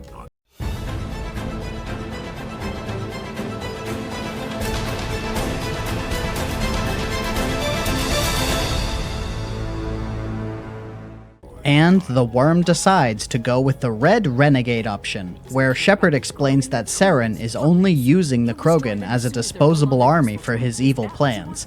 And Rex, he accepts this answer. He knows it's true. He can't trust Saren to have the best interests for his people at heart. Rex puts away his gun, saying he trusts Shepard. Now, I don't know how things would have gone if I hadn't gotten his armor, but it's worth noting that the red Renegade choice is available with or without it. So maybe he was destined to live either way. That's a nice thought. Well, that was a massive load off my mind. My big red boy is safe for another day. Now, we aren't finished yet. This mission is just getting started. When we talk to Kirahi, we learn that he has a plan for how to attack the base. He wants to blow the place apart with a tactical bomb made from his drive core. The optimal place to deploy it is on the other side, and in order to get there safely, we need to clear the way on foot.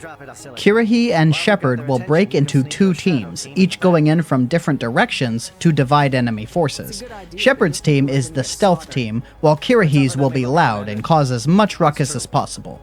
Kirahi requests that Shepard send one of her crew to join his team and help coordinate efforts. Kaidan immediately volunteers, but then Ashley does so as well. When Shepard asks Kirahi which he prefers, he gives the wishy-washy answer. Hey, that's my thing. Well, when the choice comes up, it's decided. Ashley will be the one who joins Kirahi on the assault mission, which means she is leaving the party for a bit. That also puts Kaidan in charge of the bomb when the time comes.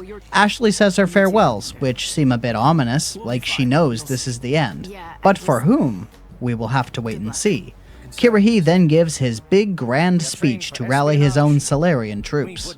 This speech becomes a bit of a meme in universe. It comes up several times in different places. In the battle today, we will hold the line! After the speech, we get to choose a new party, presumably because Ashley left. So let's roll again. And this time we get a 1. Well, that was fast, but no, we can't take Ashley. Next we roll a 3 for Liara, and finally another 5 for Garrus. Then we get dropped into the jungle near the backside of the facility. Time to do some tactical espionage action.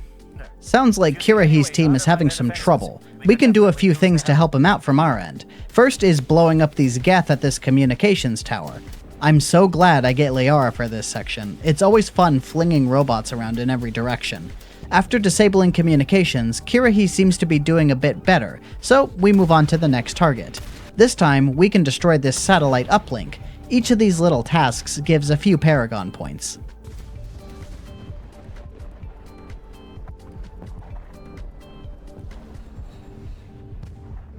We push on further into the base and reach one more critical point to help Kirahi's team, this refueling platform. It is swarming with Geth drones, and all we need to do is blow them all up. That should do it for support, so now let's breach the actual base itself. We have 2 entrance points, and Shepard opts to take this one on the right. Not sure what's over there, and when I backtrack there later, it's a dead end. Guess I locked it out somehow, or maybe it was never meant to be the way through. Inside the base is a security console. Here, we get a decision. Garrus tells Shepard he can trigger alarms over by where Kirahi's team is. Doing so would make things easier for us, but also screw over our friends by making them fight all the bad guys for us. Shepard is very okay with that plan. They can handle it. So Garrus sends all the enemies over to Kirahi. When we proceed inside, we start seeing angry Salarians. Now we know Saren has already used his voodoo on the STG team. These guys are called Indoctrinated, if that isn't a big enough hint about what's going on here. So yeah, most of the enemies from here on are under mind control. As we push on through the base defeating Indoctrinated Salarians and blowing up Geth, we find a lab. The lab is full of husks, Asari scientists, and a Krogan doctor by the name of Dr. Droyas. This room was a pretty tough battle actually. Both squad members went down and Shepard barely survived herself. The combination of husks with their exploding electric move, the Asari scientists using biotics, and the Krogan doctor berserker charging us made for a hectic situation. This room also had pretty bad cover. This lab was clearly where the doctor discovered a cure for the genophage and was working to breed Krogan soldiers. Wonder what Rex would have said if he was here. Not much further inside, we find an office with an Asari scientist cowering under a desk. This scientist tries to convince Shepard to spare her and let her escape in exchange for a few perks, access to Saren's private office, and information. Shepard first threatens to kill her. You conducted brutal experiments on helpless test subjects. You helped Saren.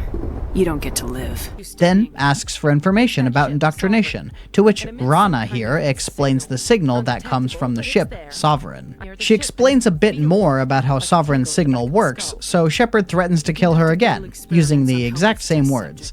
Then changes her mind, I guess, because she lets her escape. But only if she can outrun the blast. You enjoyed that, Commander. Well, I know that next room is the destination, so let's backtrack a bit and explore what else is in these labs. We find some cells containing Salarian captives. Most of them don't let us interact, but this one does. There's a guy we can talk to inside. He tries to convince Shepard to let him out, all the while saying awfully suspicious things. Shepard doesn't seem all too bothered by this, even when Liara straight up tells her to be careful. But ultimately, Shepard doesn't free him, and the Salarian doesn't take this well, ramming himself into the door. Not sure if he's dead or just unconscious. Not our problem anymore. Oh look, here it is, that oh so annoying pop-up every time I open a box, running out of inventory space. This really is the single most annoying mechanic in this game. I truly am grateful future games changed how loot works because this is bad. Anyway, this path is apparently a dead end, even though the map says otherwise. Not sure if I missed something or just chose a different route and locked this one. We find another room with cells and a Salarian in a cage. This one seems much more reasonable. He could be indoctrinated as well, for all we know. It can be real subtle at times. But this guy is definitely nowhere near as far gone as the last one. This time, Shepard decides to let the guy go. Seems to be a fine call because he just calmly walks off. Maybe he survives, but I don't think we will ever know. The rest of the guys in this room are lost causes, so Shepard just decides to leave them to their fates, basically leaving them for dead, since this space is about to get blown apart. Nothing else to it but to proceed to Saren's lab. Here, Shepard finds another beacon, just like the one on Eden Prime, and just like that one, it beams the vision into her brain. It looks pretty much the same from our perspective. After that, just upstairs a red console is active, and something starts to communicate with us. The team assumes it must be a VI or something, but it sure doesn't talk like one. It turns out, this is Sovereign, and Shepard immediately picks up what it's laying down. This isn't a ship, it's a bona fide Reaper. Liara is incredulous that a Reaper could have survived 50,000 years since the last cycle. That seems a bit close-minded for her. It explains the whole deal. Reapers cultivate organic life to a certain level of technological advancement and then wipe them all out. The mass relays, the basis for all technological growth in the galaxy, were left there on purpose to be found, to funnel organic life down a certain path. Liara gets it. This is all just to harvest them. How monstrous. Shepard decides to cut the conversation off early. Now, Shepard gets a call from Joker saying that suddenly Sovereign has started to move, heading towards Shepard's position. Time to get a move on and finish this mission before an actual Reaper shows up to make a mess of things. Back the way we came, this time a new path is open towards the breeding facilities. Again, playing around with biotic powers is just too much fun. And this is before they really got crazy with it. Look at this one go. And he sticks the landing. We find a huge turret preventing the Normandy from getting close, so that's the primary target here. Gotta take that thing offline. The terminal isn't too far ahead, just in this tower here. Shepard takes it offline and defeats all the Geth that come to ambush. These guys in the elevator really had a bad time. What's with these breeding facilities anyway? Why are the breeding tubes just in water-filled canals sitting around outdoors? Anyway, the next area is this large courtyard with a swirling whirlpool thing. And here is where the Normandy flies in to deliver its payload. Kaidan carries the bomb down and drops it off in the water. Just then, Ashley calls in. Turns out things are not going well at the AA tower. Shepard assures Ashley that she will not be left behind, and Kaidan encourages her to go. Here, we get another party swap. This time, Kaidan is also locked. Fun fact about this mission, if you skip Garrus on the Citadel, and also skip Liara, the only people available here are Rex and Tali. Because of that, the game actually makes it impossible for Rex to die in that scenario, because otherwise you'd only have one party member for this scene. I didn't have that happen this time, obviously, but it's an interesting bit of idiot-proofing to make sure the game doesn't break for extreme situations. Here are the dice rolls for this new party. First up is a 6 for Tali, and the other is a 3 for Liara. This is the last stretch, let's get it done. There are some more guys in the next trench, but at this point the inventory situation is too far gone, so I just have to convert some to Omnigel. Not going to waste time clearing out everything, but enough so that I'm no longer in danger of overcapping, just deleting some low-level stuff. At the top of this elevator is a little walkway, and this is where Shepard sees a dropship fly overhead, straight to where Kaidan is located. Kaidan is being swarmed by Geth, so Shepard offers to go back and assist, but Kaidan makes the decision to activate the bomb instead. Now, we have the major choice. There's only time to go help one of them. Ashley and Kirahi's team are being overwhelmed on the AA tower. Kaidan and the bomb are being overwhelmed in the trench. Shepard has to make a decision. Or not, the brainworm can handle this one. Essentially a coin flip, right? Heads Kaidan, tails Ashley. That's what this comes down to. And the result is...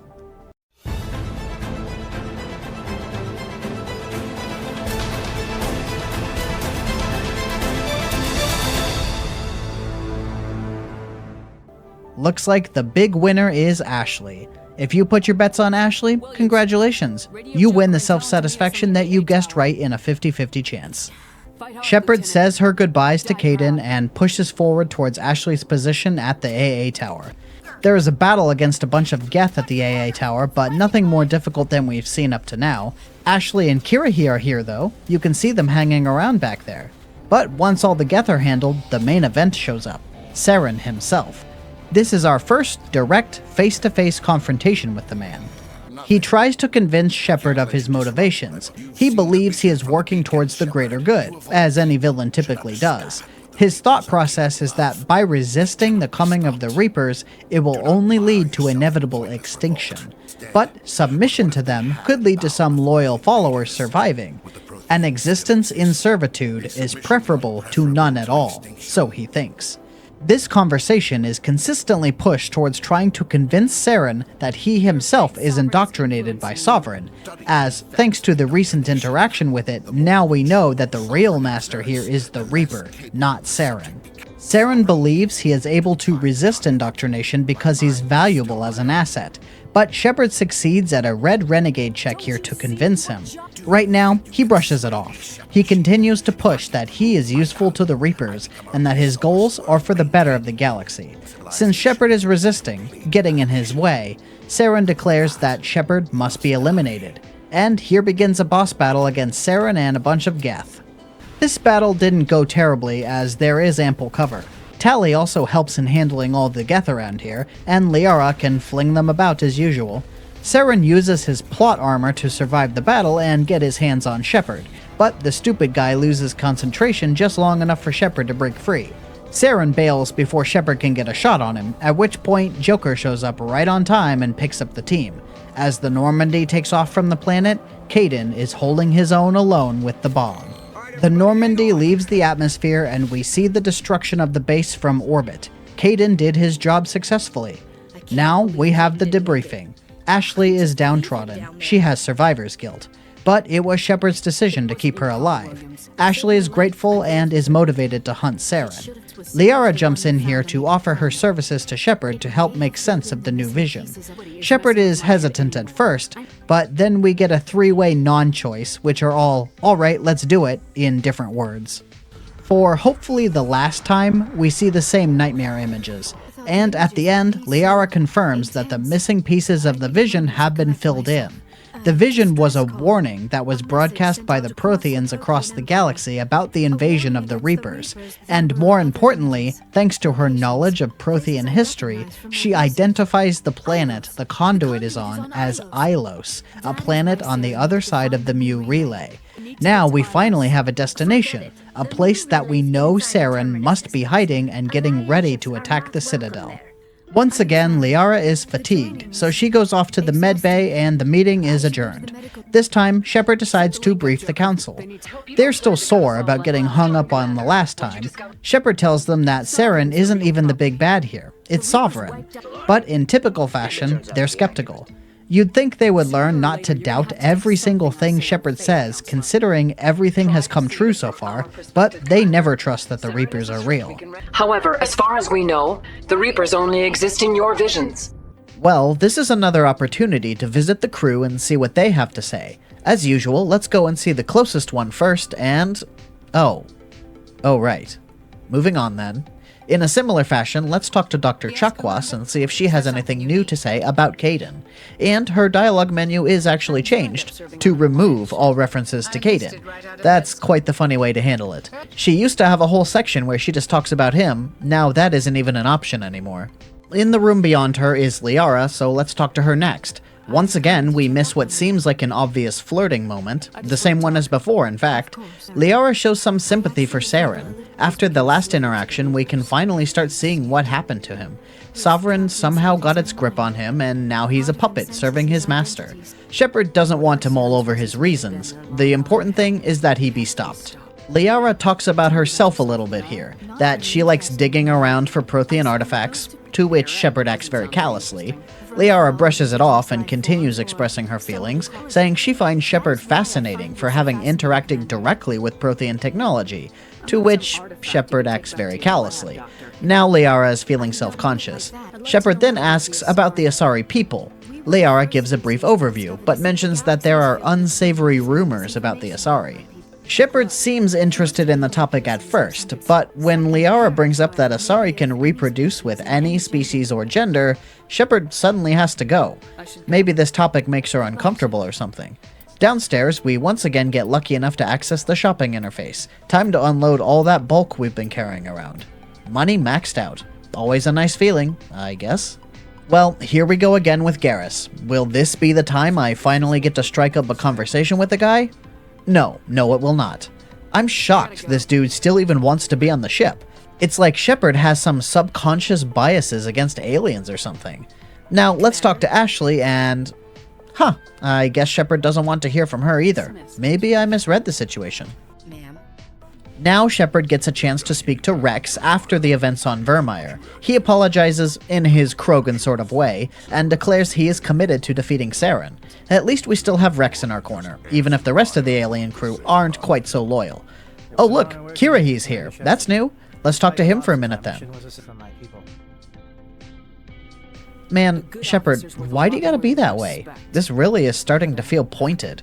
Well, Kirrahe will be leaving shortly, it seems. Was nice while it lasted having a Salarian around. Tali seems in good spirits, saying how proud she is to be part of this grand mission to save the galaxy, and that she is sure Shepard will get it done. And Shepard poo-poos her optimism. Okay, so then Tali talks about how grateful she is that Shepard took an Aquarian when most wouldn't, and Shepard poo-poos that too. Tali probably puts up with this sort of attitude pretty often as Aquarian, but you'd think Shepard would be a little bit nicer to her? One last person to talk to, Joker. Joker is having a difficult time with the decision to sacrifice either Kaidan or Ashley. Shepard tells him it comes with the job, and that she needs Joker at his best for the coming mission. And that's it. When we go to the galaxy map to choose a next destination, the game chooses for us. We are bound for the Citadel. We are railroaded straight into a meeting with the Council in the Citadel Tower. It seems they've decided to go all in on defending the Citadel from attack. They don't believe Saren is a threat anymore since they know his plans. Udina agrees with them, but Shepard isn't convinced. They need to find the conduit. Sending a fleet is a no-go, since they don't want war with the Terminus systems. But even sending the Normandy alone is refused. I guess they didn't like the explosive ending to the mission on Virmire. At this point, Udina reveals that he is taking Shepard off the mission. The Normandy has been locked out. Shepard can't leave the Citadel. With a grim warning for Udina, Shepard heads back to the Normandy to brood. Amidst such brooding, Joker calls in over the comms. It seems Anderson is waiting for her in the wards. What could he want? Well, if anybody has ever had our back, it's Anderson. Let's go give him a visit. We need to pick a new team here. I roll up some more dice, landing on a 4 for Rex, and a 5 for Garrus. On the way to the Club Flux, a rather, shall we say, interesting thing happened. Shepard was approached by a charismatic figure in a group of protesters. He is the representative of the Terra Firma party back on Earth, a notoriously human-centric, anti-alien party. He wants the first Human Spectre to give him and the party her support in the upcoming election. And Shepard gives it. I knew there was something fishy about her behavior. She agrees to give a statement in favor of the Terra Firma party, who she says has the courage to stand up for human rights. I guess nobody noticed the two big dudes standing right behind her. Can only imagine what they were thinking. Outside the club, we run into this shifty-looking guy, Elias Keeler. He clearly has a problem. He's talking a mile a minute about some negotiation. Once again, the topic of aliens keeping humans down comes up. I guess it's just in the air. Then, he gets to the point. He wants Shepard to smuggle him some meds that he isn't legally allowed to have. A stimulant that has a legal monthly dosage that he has already exceeded. This guy is an over-the-counter addict. Shepard agrees to get him the drugs. She's just making all sorts of surprising choices today. Now she's supporting an obvious drug habit. The drug he needs is in the medbay where Dr. Michelle works, so we talk to her. She still seems to be in distress. But that isn't our problem, so we ask her to shop. And then we see the item we need. At the bottom of the shopping interface, there are 2 items, a stimulant and a depressant. We can choose which one to give him? I wasn't sure if we could buy both, so just in case, I flipped a coin. The result came up depressant, so I bought that one first, but then since the stimulant was still there, I bought that one too, just in case. Now back to Keeler. This time, the conversation dialogue gives the option of which item to give him, so it will be up to the worm after all. We let fate make the choice, and Shepard gives him the depressant. Keeler takes it immediately, right in front of us, and he notices what it is right away. Sorry, Keeler. Now we finally visit Anderson. We complain about Udina grounding the Normandy. It seems Anderson tried to stop it, but couldn't do anything in time. But he knows that Shepard needs to get to Ilos before it's too late. Anderson has a plan. He can sneak into the control center and hack the console. Garrus is concerned, but Anderson is confident he can do it. Shepard then asks if there is another possible strategy here, and Anderson says he can instead use Udina's computer to rescind the grounding order. Both are dangerous, and will probably result in a court-martial for Anderson. The choice is ultimately left up to Shepard, aka the Brainworm, and the choice is made. Anderson will be going through Udina's office. All that's left is for Shepard to go back to the ship and get into position, and leave the rest up to him. The galaxy is in your hands, Captain. We head straight back to the Normandy for the Great Escape. As soon as we zone into the Normandy, it shows a scene from Udina's office as Anderson marches in. Udina doesn't see anything coming when Anderson punches his lights out. Joker has his hands on the console ready to go, and when the lights come on, he peels out of the dock. Now, our team is a bunch of fugitives, out in the galaxy against Council orders. But Spectres are always meant to do things above the law, aren't they? Speaking of illegal things, we have another important objective left dangling before starting the run on Ilos, which is the point of no return. Dealing with this Cerberus thing. All we know at this point is that they are dangerous, doing suspicious things, and threatening an Alliance admiral. Enough for Shepard to act on it. So, checking which cluster the Cerberus quest is located in? Looks like Voyager. Let's start there then, shall we? There are two systems here, the Amazon system and the Yangtze system. The quest indicated that Cerberus is hiding out in the Yangtze system, so I want to check out Amazon first and see if they have any prime deals. Quests. When we enter, Hackett calls and informs us that there is a downed Alliance probe in the area, and this isn't just an ordinary run-of-the-mill probe. Oh no, this one is booby-trapped to blow up if someone tampers with it, creating an explosion as large as a nuclear bomb. Shepard says, not interested. Well, sorry bro, guess you'd better find someone else to defuse that bomb. Except not at all, because we are already here and it just so happens we can do it either way. This big red planet here is where the game indicates we can land, called Agabinium.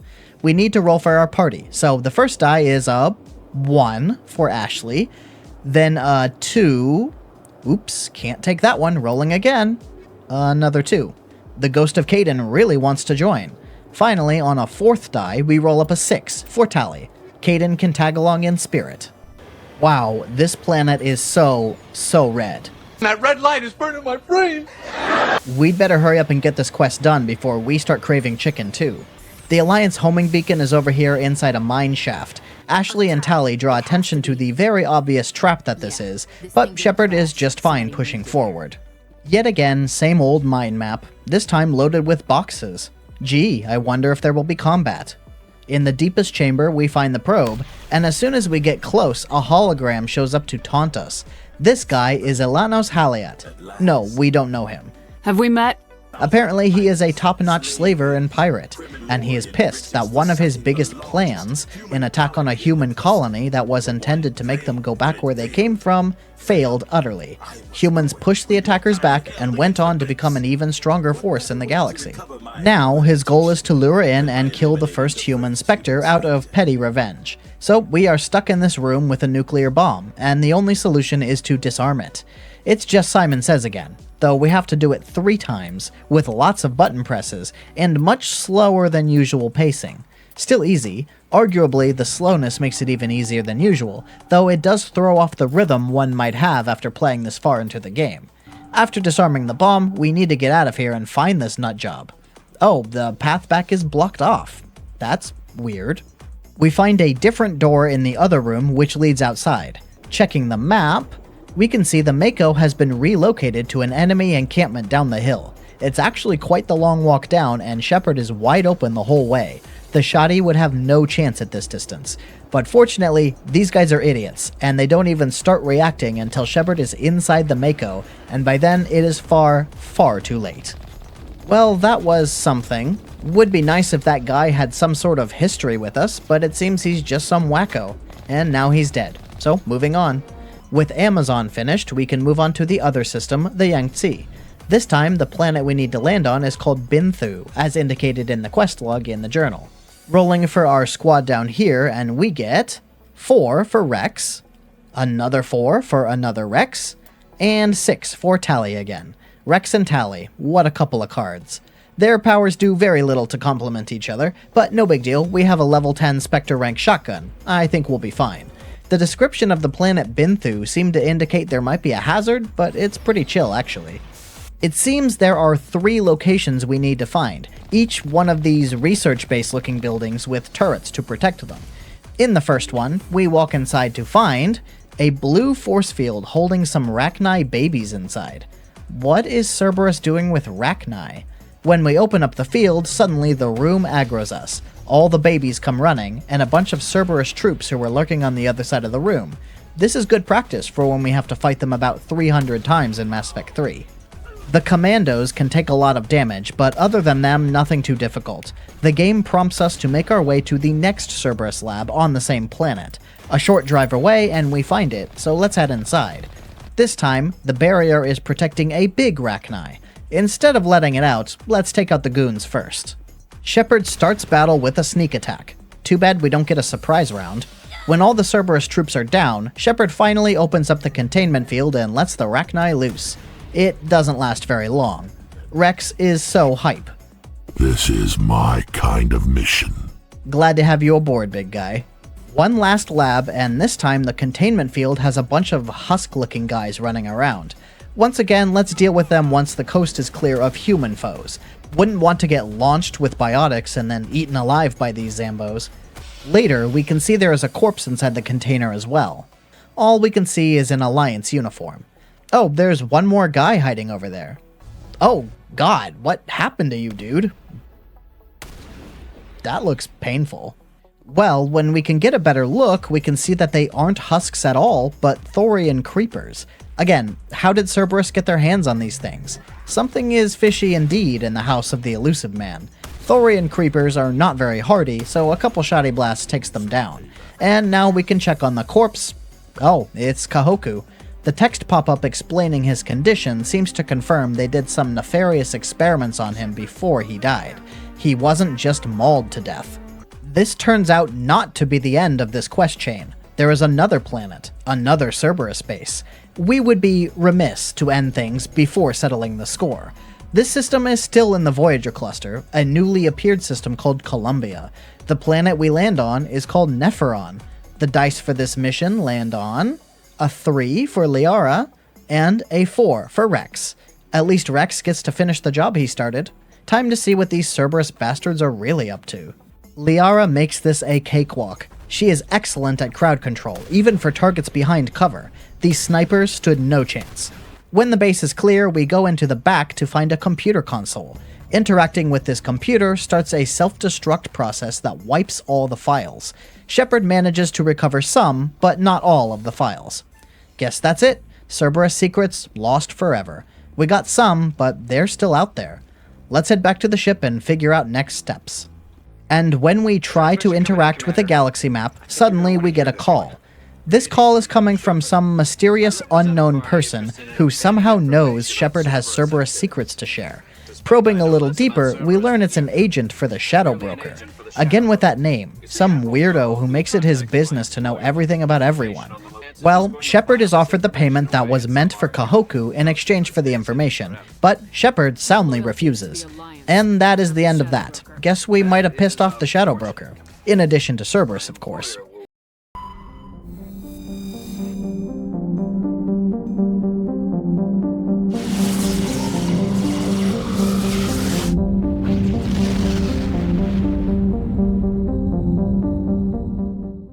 I don't want to spend a whole lot of time on this, but before starting the run on Ilos, I want to make sure to clean up all the remaining areas that Shepard hasn't visited. There actually aren't that many, so I'll try to rapid-fire go through the highlights here. First up is the Hawking Edda cluster, which only has one system called Century. Hackett calls up Shepard to warn her of a missing man who started a cult of biotics. Shepard goes in and finds the guy, Major Kyle, and things go sour. I didn't come here to listen to a madman's preaching. The result? He and his entire cult dead. Ah, that's a shame. Next is the Styx Theta cluster. In the Erebus system, there is a distress call coming from a listening post on the planet Netmos. This one was actually quite a different style of quest. It was a sort of miniature turret defense game against a bunch of invading Rachni. With the help of Rex and Tally, Shepard managed to defend a group of Alliance Marines against the big psionic space bugs. But that isn't the end of this story. The Marine tells Shepard about a nest with more Rachni on this planet. Shepard heads over to a nearby mineshaft, and indeed, it is absolutely filthy with Rachni. In the end, they send out their brood warriors, which apparently is a sign they have nobody left to fight. In the same cluster, the next system over is the Acheron system. The Marine on Netmos mentioned a sister listening post, which recently went silent. Well, we find it on the planet Altai, and surprise surprise, they are riddled with Rachni. After wiping them out, Tali finds evidence that these Rachni came from a recent supply ship, so she tracks them to a depot in Argus Row. Sure enough, the Argus Row cluster, one that we previously cleared out, has a new system called the Gorgon system. Shepard lands on the Unidentified Space Facility, prepared to battle more Rachni. The goal here is this terminal, belonging to one Major Elena Flores. Shepard spends like 15 minutes opening and closing the terminal before she listens to the actual logs, and I never did get entry 1 to play, but entries 2 and 3 provide enough information. These guys were experimenting with Rachni and they got loose. Nobody has seen Jurassic Park in this timeline. Life, finds a way. The Rachni saga officially closed, the next place to visit is the Kepler Verge, which only has the Newton system. Hackett calls again to warn us about some scientists getting targeted and killed by someone with connections to the incident on Akuz. For those who haven't been following, this is one of the backstory choices for Shepard, which is the one she ended up getting this time, Sole Survivor. On the planet Ontaram, Shepard finds the place where the last scientist is holed up, naturally surrounded by hostile mercenaries. In the back room, while suffering from the debilitating effects of some nasty bug, Shepard has a back-to-face confrontation with the assailant.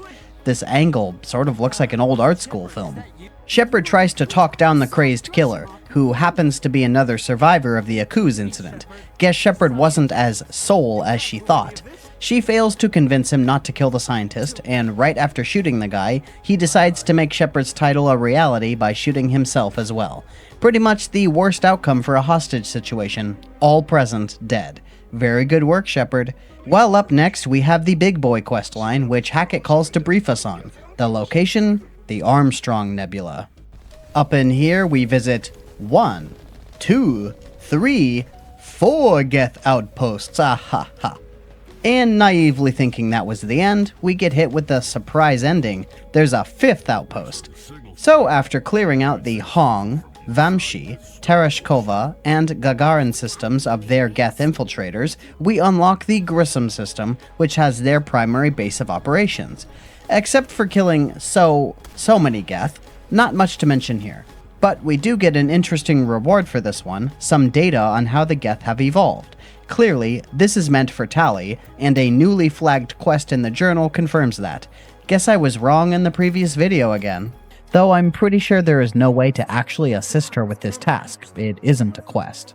Back on the Normandy, Shepard immediately heads downstairs to visit Tali and give her the data. Naturally, she asks for the data to give to her people as part of her pilgrimage. Understandable. You know the data you took from those Geth control nodes? The information you uploaded to Alliance Control? I want a copy of it. Shepard says no, it would go against Alliance protocol. She asks again, with a little more passion this time. Shepard suggests Tali will take it and run. Tali says she's committed to the cause of defeating Saren and will only leave when that task is completed. Another refusal. Tali takes this quite poorly, and I don't blame her. Shepard really hasn't treated her well over the course of this story.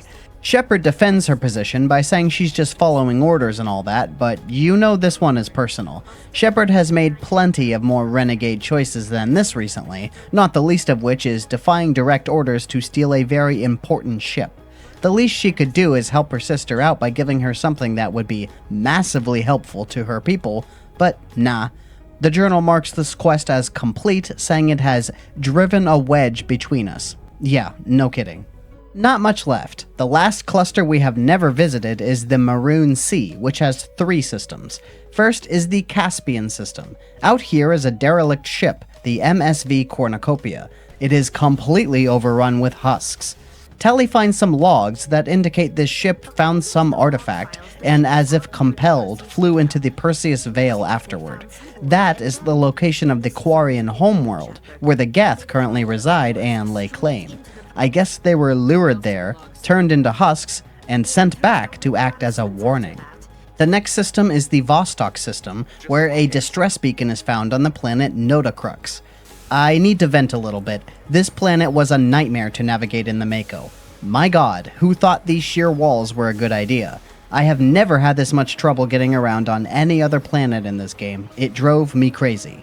Hopefully I'm not the only one to experience this on this specific planet. Maybe I'm just stupid. When Shepard finally reaches the research station, it is filled with Thorian creepers. Turns out this is an Exogeny outpost, the very same company that was researching the Thorian back on Pharos. Good to know they shipped some of it off-world.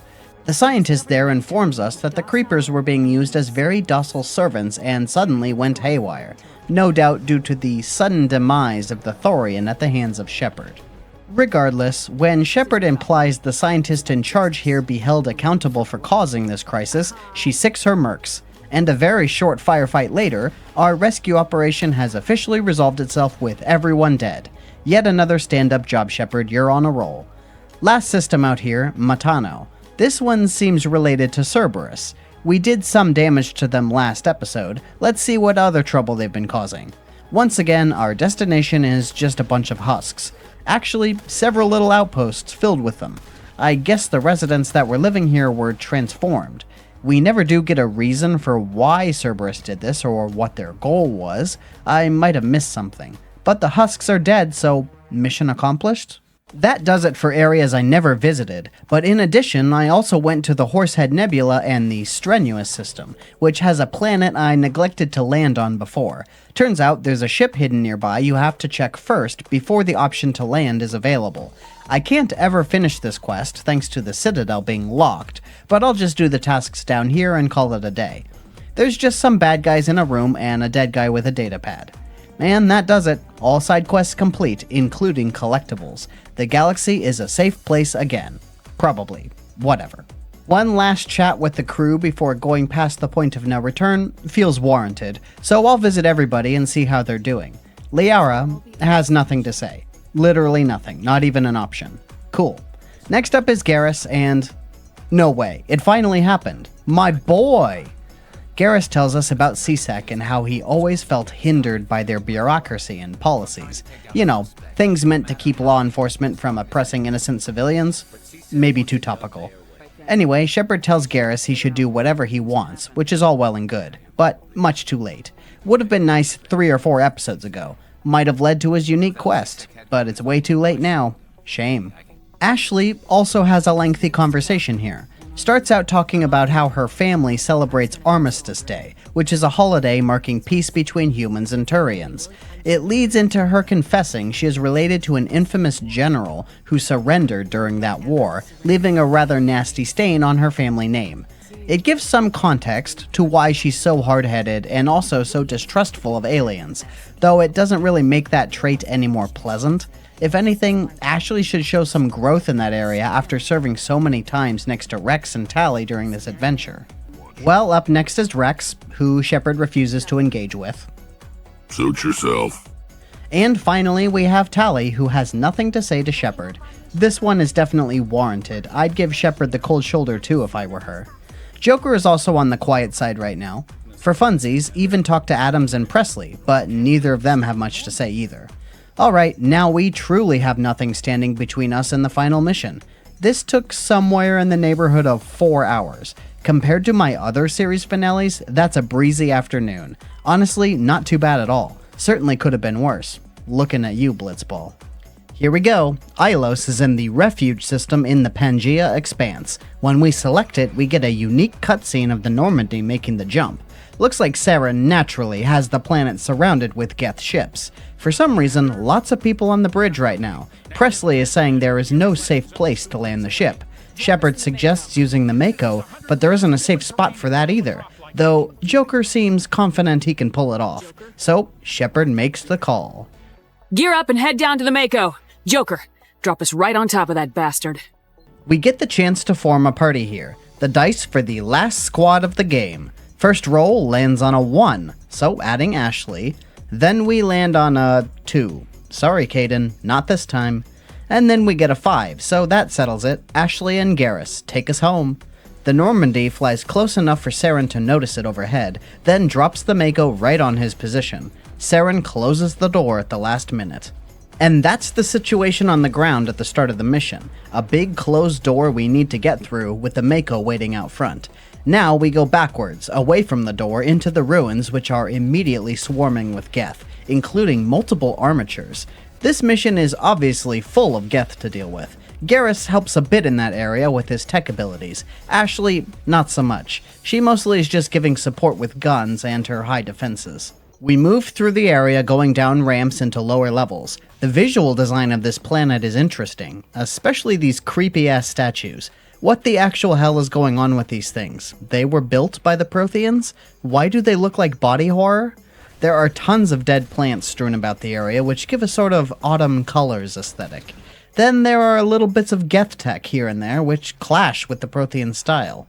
We find a long elevator going much deeper underground. Garrus mentions the place is still powered after all this time, to which Ashley suggests it must be the command center from where Saren was operating. Interestingly, you can activate these 4 Geth armatures down here to fight for you. Unfortunately, kind of hard to see that before the battle is already won, so I guess just turning them on for the fun of it. Up in this chamber is a switch that opens a big door, but when Shepard hits it, a VI-like interface pops up and she starts hearing voices. She can understand the words, but Ashley and Garrus can't. The cipher gave Shepard understanding of the language these Protheans are using. The message is very garbled and impossible to make sense of, but we can hear that things were not very pleasant here in their last moments. Defeatism in the face of the overwhelming force of the Reapers. Another elevator opened up down below, and this one takes us straight back to the Mako. Very convenient. Now it's driving time. The path is this long, very long passage through some sort of canal. We can see these oblong tubes poking out of the walls. Ashley comments on them, with Garrus suggesting they might be stasis pods for the Protheans. So they tried to preserve their people in these pods to prevent their extinction. Partway down the trench, we reach this energy barrier, and after running into it, we can see one popped up behind us as well, sealing us in. But there is this side path over here that is definitely not a trap, so let's get out and check it out. That's where we meet Vigil, a Prothean VI that is somehow still in rather pristine condition, and somehow it has enough sophistication to scan and understand that Shepard and her crew are not Prothean, but also not indoctrinated, and it managed to learn and interpret the language they've been using since they landed on Ilos. That's a pretty smart computer, considering it was programmed and left running 50,000 years ago. Shepard wants to get to the point since Saren is already making his way to the conduit, but Vigil says, "Hold your horses, I have to explain some stuff, specifically about the Citadel. It's not the safe haven it appears to be." This is when we learn that the Citadel is actually a giant mass relay. When activated, the Reapers send their entire massive invasion force through from dark space to systematically wipe out the whole galaxy. And the fact that the galactic seat of government is on the Citadel means that's the first thing that will be destroyed, throwing everybody into chaos. The Reapers then could use all the accumulated information in the Citadel databanks to track down and eliminate every settled planet one by one. A very thorough and well-executed plan. After the Reapers finish their dirty deeds, they have their indoctrinated slaves hand over everything of value to the Reapers. Then they sweep up all evidence that an invasion ever happened, and they skirt off to dark space, letting their slaves die with no instincts for survival left. The genocide of the Protheans was complete. Now Shepard asks for some direction on how she can possibly stop this. Vigil starts talking about the conduit now. It turns out Ilos was a top-secret Prothean research facility. They were building a miniature mass relay, and it was capable of linking directly to the Citadel. Apparently the project was so secret that it was easy to erase the records of it and prevent the Reapers from finding them. While hiding out and weathering the invasion, they put all of their staff into stasis pods, with Vigil in control of monitoring their life signs. Unfortunately, since systematic destruction of every planet in the galaxy takes a very long time, eventually Vigil had to start cutting the power to pods, eliminating the less important personnel first to spare the key staff and preserve resources. Ashley and Shepard call this cruel, but it was Vigil's instructions. Somehow, the researchers here had planned for all this. The few remaining researchers alive after the invasion was settled knew they had to act. Not to save their own species, it was too late for that, but to assist the next generation and help them stop it on a more permanent basis. Their plan was to use the conduit to jump back onto the Citadel, now restored to how it was before the invasion, and interact with the Keepers. The Keepers being these cute little aliens that keep the Citadel running smoothly. It's also them that hand over control of the Citadel to the Reapers when the time comes. So, the remaining Protheans found a way to disrupt the Keepers so that they wouldn't respond to the Reaper signal. And this is what allowed people to survive this long into this cycle. The invasion should have already been long underway by now. So that's where Saren comes in. He wants to use the conduit to jump straight onto the Citadel, bypassing its defense network. Then he would reach the Master Control Terminal and use it to hand control over to Sovereign, allowing it to open the relay and bring in the Reaper invasion force. Vigil gives Shepard a special data file produced by the Protheans that gives full control over Citadel systems. This would hopefully stop Sovereign from taking control. After taking the file, Shepard and the others prepare to depart and make a run for the conduit. Vigil says it isn't too late. Time to go put a stop to him. Back in the car, now we have to drive down several more levels of trench, blasting Geth defenses along the way. I can only assume the reason we have any chance of catching up to Saren is that he's moving on foot, whereas we have a six-wheeled car. That conversation was actually pretty long, and we were already quite far behind him to begin with, what with the business of opening the big door and all. This segment is actually not that long, only a couple minutes of driving. Most of the Geth are just foot soldiers, which are easily blasted apart by the Mako's arms. When the conduit comes into view, we see a scene of the situation on the Citadel. Sovereign and a massive Geth attack force pour in through the relay. Citadel defenses are waiting, with Asari and Turian ships lined up and ready to fight. The Asari flagship has gotten the Council aboard their ship to defend them. We can see that Saren and his Geth soldiers have already infiltrated the Citadel and begun their seizing of control. Now we can move again, and there is a very short timer in the corner. We have to drive into the conduit and jump before it closes. These Geth colossi around the side are just a distraction. Stopping to fight them would result in being too slow. When the Mako gets close enough, it automatically gets launched off into the sky, which shifts the perspective to the Presidium, now on fire with debris all around. And we see an active relay on the Citadel side as well. The statue of a relay in the Presidium was actually the Citadel side of the conduit. The Mako crashes into a wall and Shepard and the others dismount. After defeating some husks, Shepard talks to Avina to assess the situation. There is a lot of damage and dangerous synthetic life forms all around. Sounds about right. Shepard boards the elevator leading up to the Citadel Tower, which begins another scene. Saren is at the top, and he takes control of some terminal. Apparently, the room we've been meeting with the Council over and over again is where the Master Control Terminal is located. Saren uses it to close the arms of the Citadel, sealing it shut, but not before Sovereign gets inside, cleaving its way through the Turian defenses. Now the Citadel is closed and a giant Reaper is inside, attaching itself to the top of the tower protruding from the center. Look at this badass shot right here, so cinematic. The elevator Shepard is using gets locked en route, so Shepard has to blast her way out. Of course, the outside is a vacuum, so they use their EV suits and mag boots. Now Shepard is running along the length of the tower to get to the top, with Sovereign looming in the background the whole way. This section is just a gauntlet of Geth with several sections to fight through. One really fun thing about this is that there is no gravity, which means that throwing or lifting something off will actually just kill it as they go rocketing into space. Throw is just a lethal maneuver right now, and that's my bread and butter skill. Very good stuff. We come to this area with a wide open space and several turrets around the side that Shepard can interact with. The idea is to turn them on and let them shoot down the dropship while Shepard fights off the troopers. The turrets make quick work of the dropship, so we can move into the next area. There is a short hallway with some Krogan and Geth before a pretty big set piece. Now, this one has a bunch of Geth-heavy turrets defending a lengthy, flat area lined with trenches and spots to take cover. And these turrets are totally deadly. I found that out the hard way. Twice. So, caution is definitely the way here. Move slowly and deliberately, watching the turrets before making a move. My friends don't fare too well against these turrets either. Ashley goes down first, followed by Garrus with the very next shot. Hey, no laying down on the job, guys. Once the last turret is down, it is safe to proceed. We find an access hatch which leads into the tower. Now, we're in the tower area from early in the game, but full of Geth of course. And this is the last area of the game right here.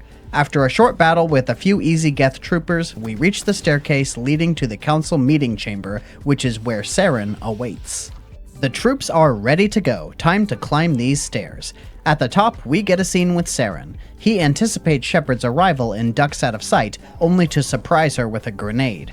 Now, we get another confrontation and dialogue. Saren just reiterates the main story here. The Reapers are coming. But Shepard still has some tricks.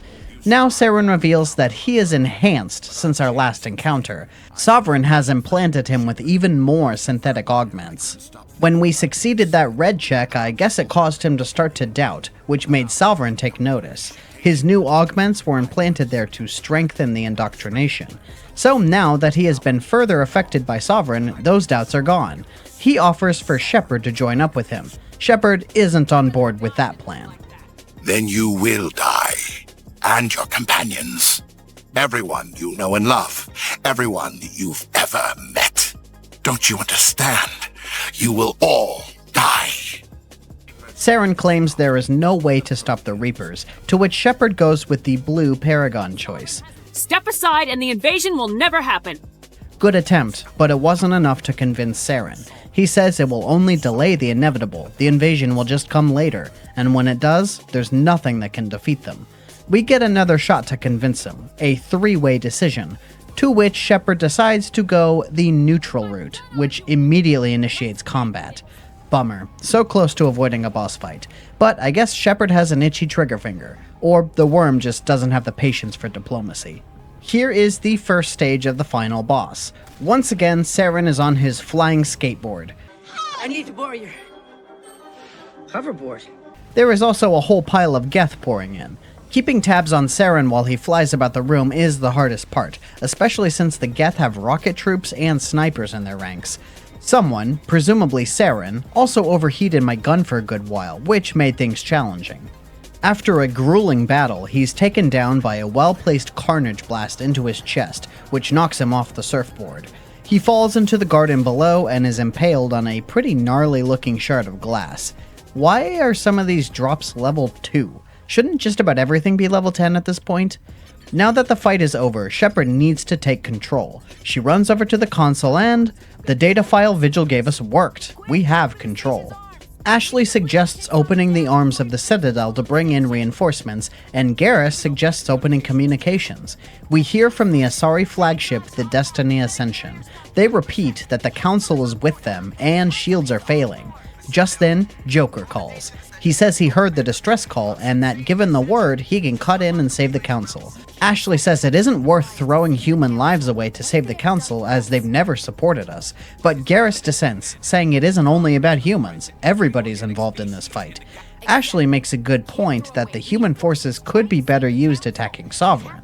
Shepard has to make the call, in a bizarre three-way choice for a binary decision.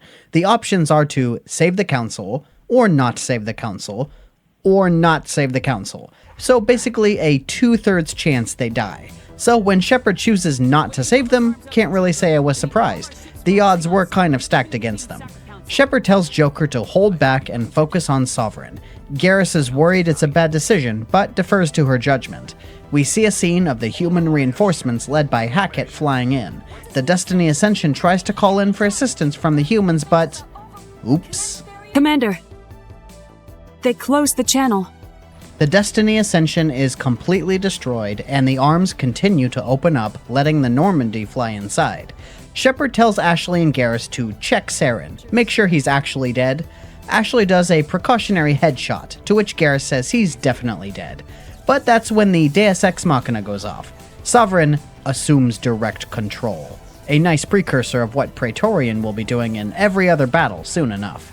Saren comes out looking quite a bit more monstrous. All his organic parts melt away, leaving behind a twisted amalgam of metal parts. Boss Battle Part 2. He moves a lot like the jumpy Geth types, jumping around from wall to ceiling to try and snipe at Shepard. One neat trick I noticed in this fight was that he can be stunned out of his snipe action with stasis, and Sabotage seems to knock him off the wall for a second.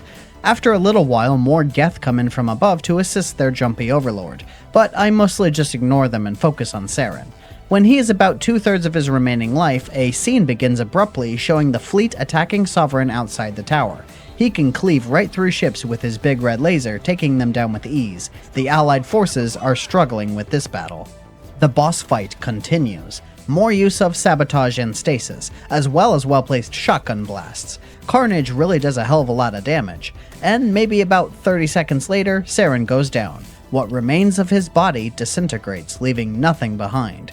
And the stress of the battle seems to have stunned Sovereign. It loses shields and lets go from the tower. At that moment, the fleet lets loose. The Normandy does a fancy maneuver to fly straight in and blast Sovereign in close range, and the enormous creature is destroyed. But not all is well. The debris scatters about the area, with one of the Reaper parts flying directly into the Citadel Tower windows right at where Shepard is. Shepard orders her allies to flee, and all we see is the view from outside as the debris crashes into the tower. The aftermath shows the ruined council chambers with Reaper parts strewn about and fires raging. A human marine comes in, clearing out the wreckage. He finds Ashley and Garrus, and he calls to Anderson to come in. But Shepard is nowhere to be seen, and Ashley and Garrus seem to be depressed about something. The implication, I guess, is that Shepard didn't make it, but that feeling sure doesn't last long. Like, 15 seconds later, Shepard comes crawling over the wreck, triumphant. Now we go to the epilogue. Shepard and Anderson go to meet Udina. Udina is still sore about getting punched in the face in the last episode, but he recognizes that it was necessary in the moment, so all is forgiven. Instead, this talk is about the Council, who all died in the attack. Udina, instead of mourning his lost colleagues, says this is a chance to angle for some political gains. Since the Council fleets took so many losses, the humans have grown quite a bit in the balance of power. Udina suggests that the next council needs to be led by a human. Shepard says they would need to back up their claim with force, but Udina actually says it's more likely they will welcome the change. The humans saved their lives, and Shepard in particular is a hero. Anderson oddly agrees. It's time for a human leader of the council. So Udina gives the choice to Shepard. Who should be in charge? There are 3 options here as well. This time the choices are Udina, Anderson, and don't care. I have to assume the don't care option defaults to Udina, but in this case, after a little bit of a struggle, the worm eventually settles on Udina anyway. With that settled, Anderson asks Shepard what's next, and Shepard replies, there's no time to rest. The battle continues. And Udina, of all people, gets the badass speech to cap off the story, that the war with the Reapers is far from over, and there is much more to be done. We have to show the rest of the galaxy what it takes to survive. With the support of the other races, we can win this battle. With them behind us, we can stand against the Reaper's return and drive them back into dark space. Then we get the glamour shot of Shepard at the end of the game. This is the Paragon background. Technically, Shepard did end up with more Paragon than Renegade, as you can see here, but it wasn't a full bar, more unbalanced than I expected, but not all one way. Also, you can see I ended the game at level 27, wasn't even close to level 28, and there is no possible way I could have reached 30. Oh well, 27 is a pretty good level. It translates to 55 for the purposes of importing into the next game. And that's the end. Roll credits. And there's no scene following the credits either. All is settled now. So this is the end of this series for now, though my plan is to begin playing Mass Effect 2, importing Wishy-Washy Shepard, within the next few months. I want to take a short break first and play something else completely different, so look forward to a new challenge series beginning within the coming weeks.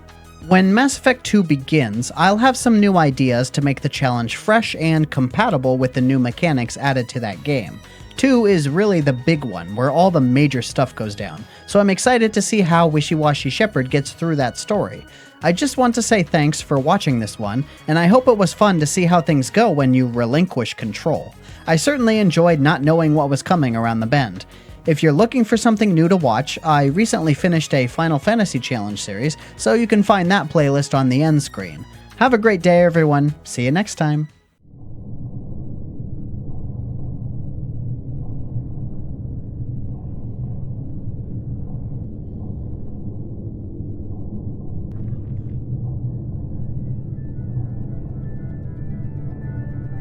Shepard did everything right. More than we could have hoped for. Commander Shepard uncovered the truth. And still, it's not enough. We're at war. No one wants to admit it, but humanity is under attack. But they're sending her to fight Geth. Geth! We both know they're not the real threat. The Reapers are still out there. And it's up to us to stop them. The Council will never trust Cerberus. They'll never accept our help, even after everything humanity has accomplished. But Shepard, they'll follow her. She's a hero, a bloody icon. But she's just one woman. If we lose Shepard, humanity might well follow. Then see to it that we don't lose her.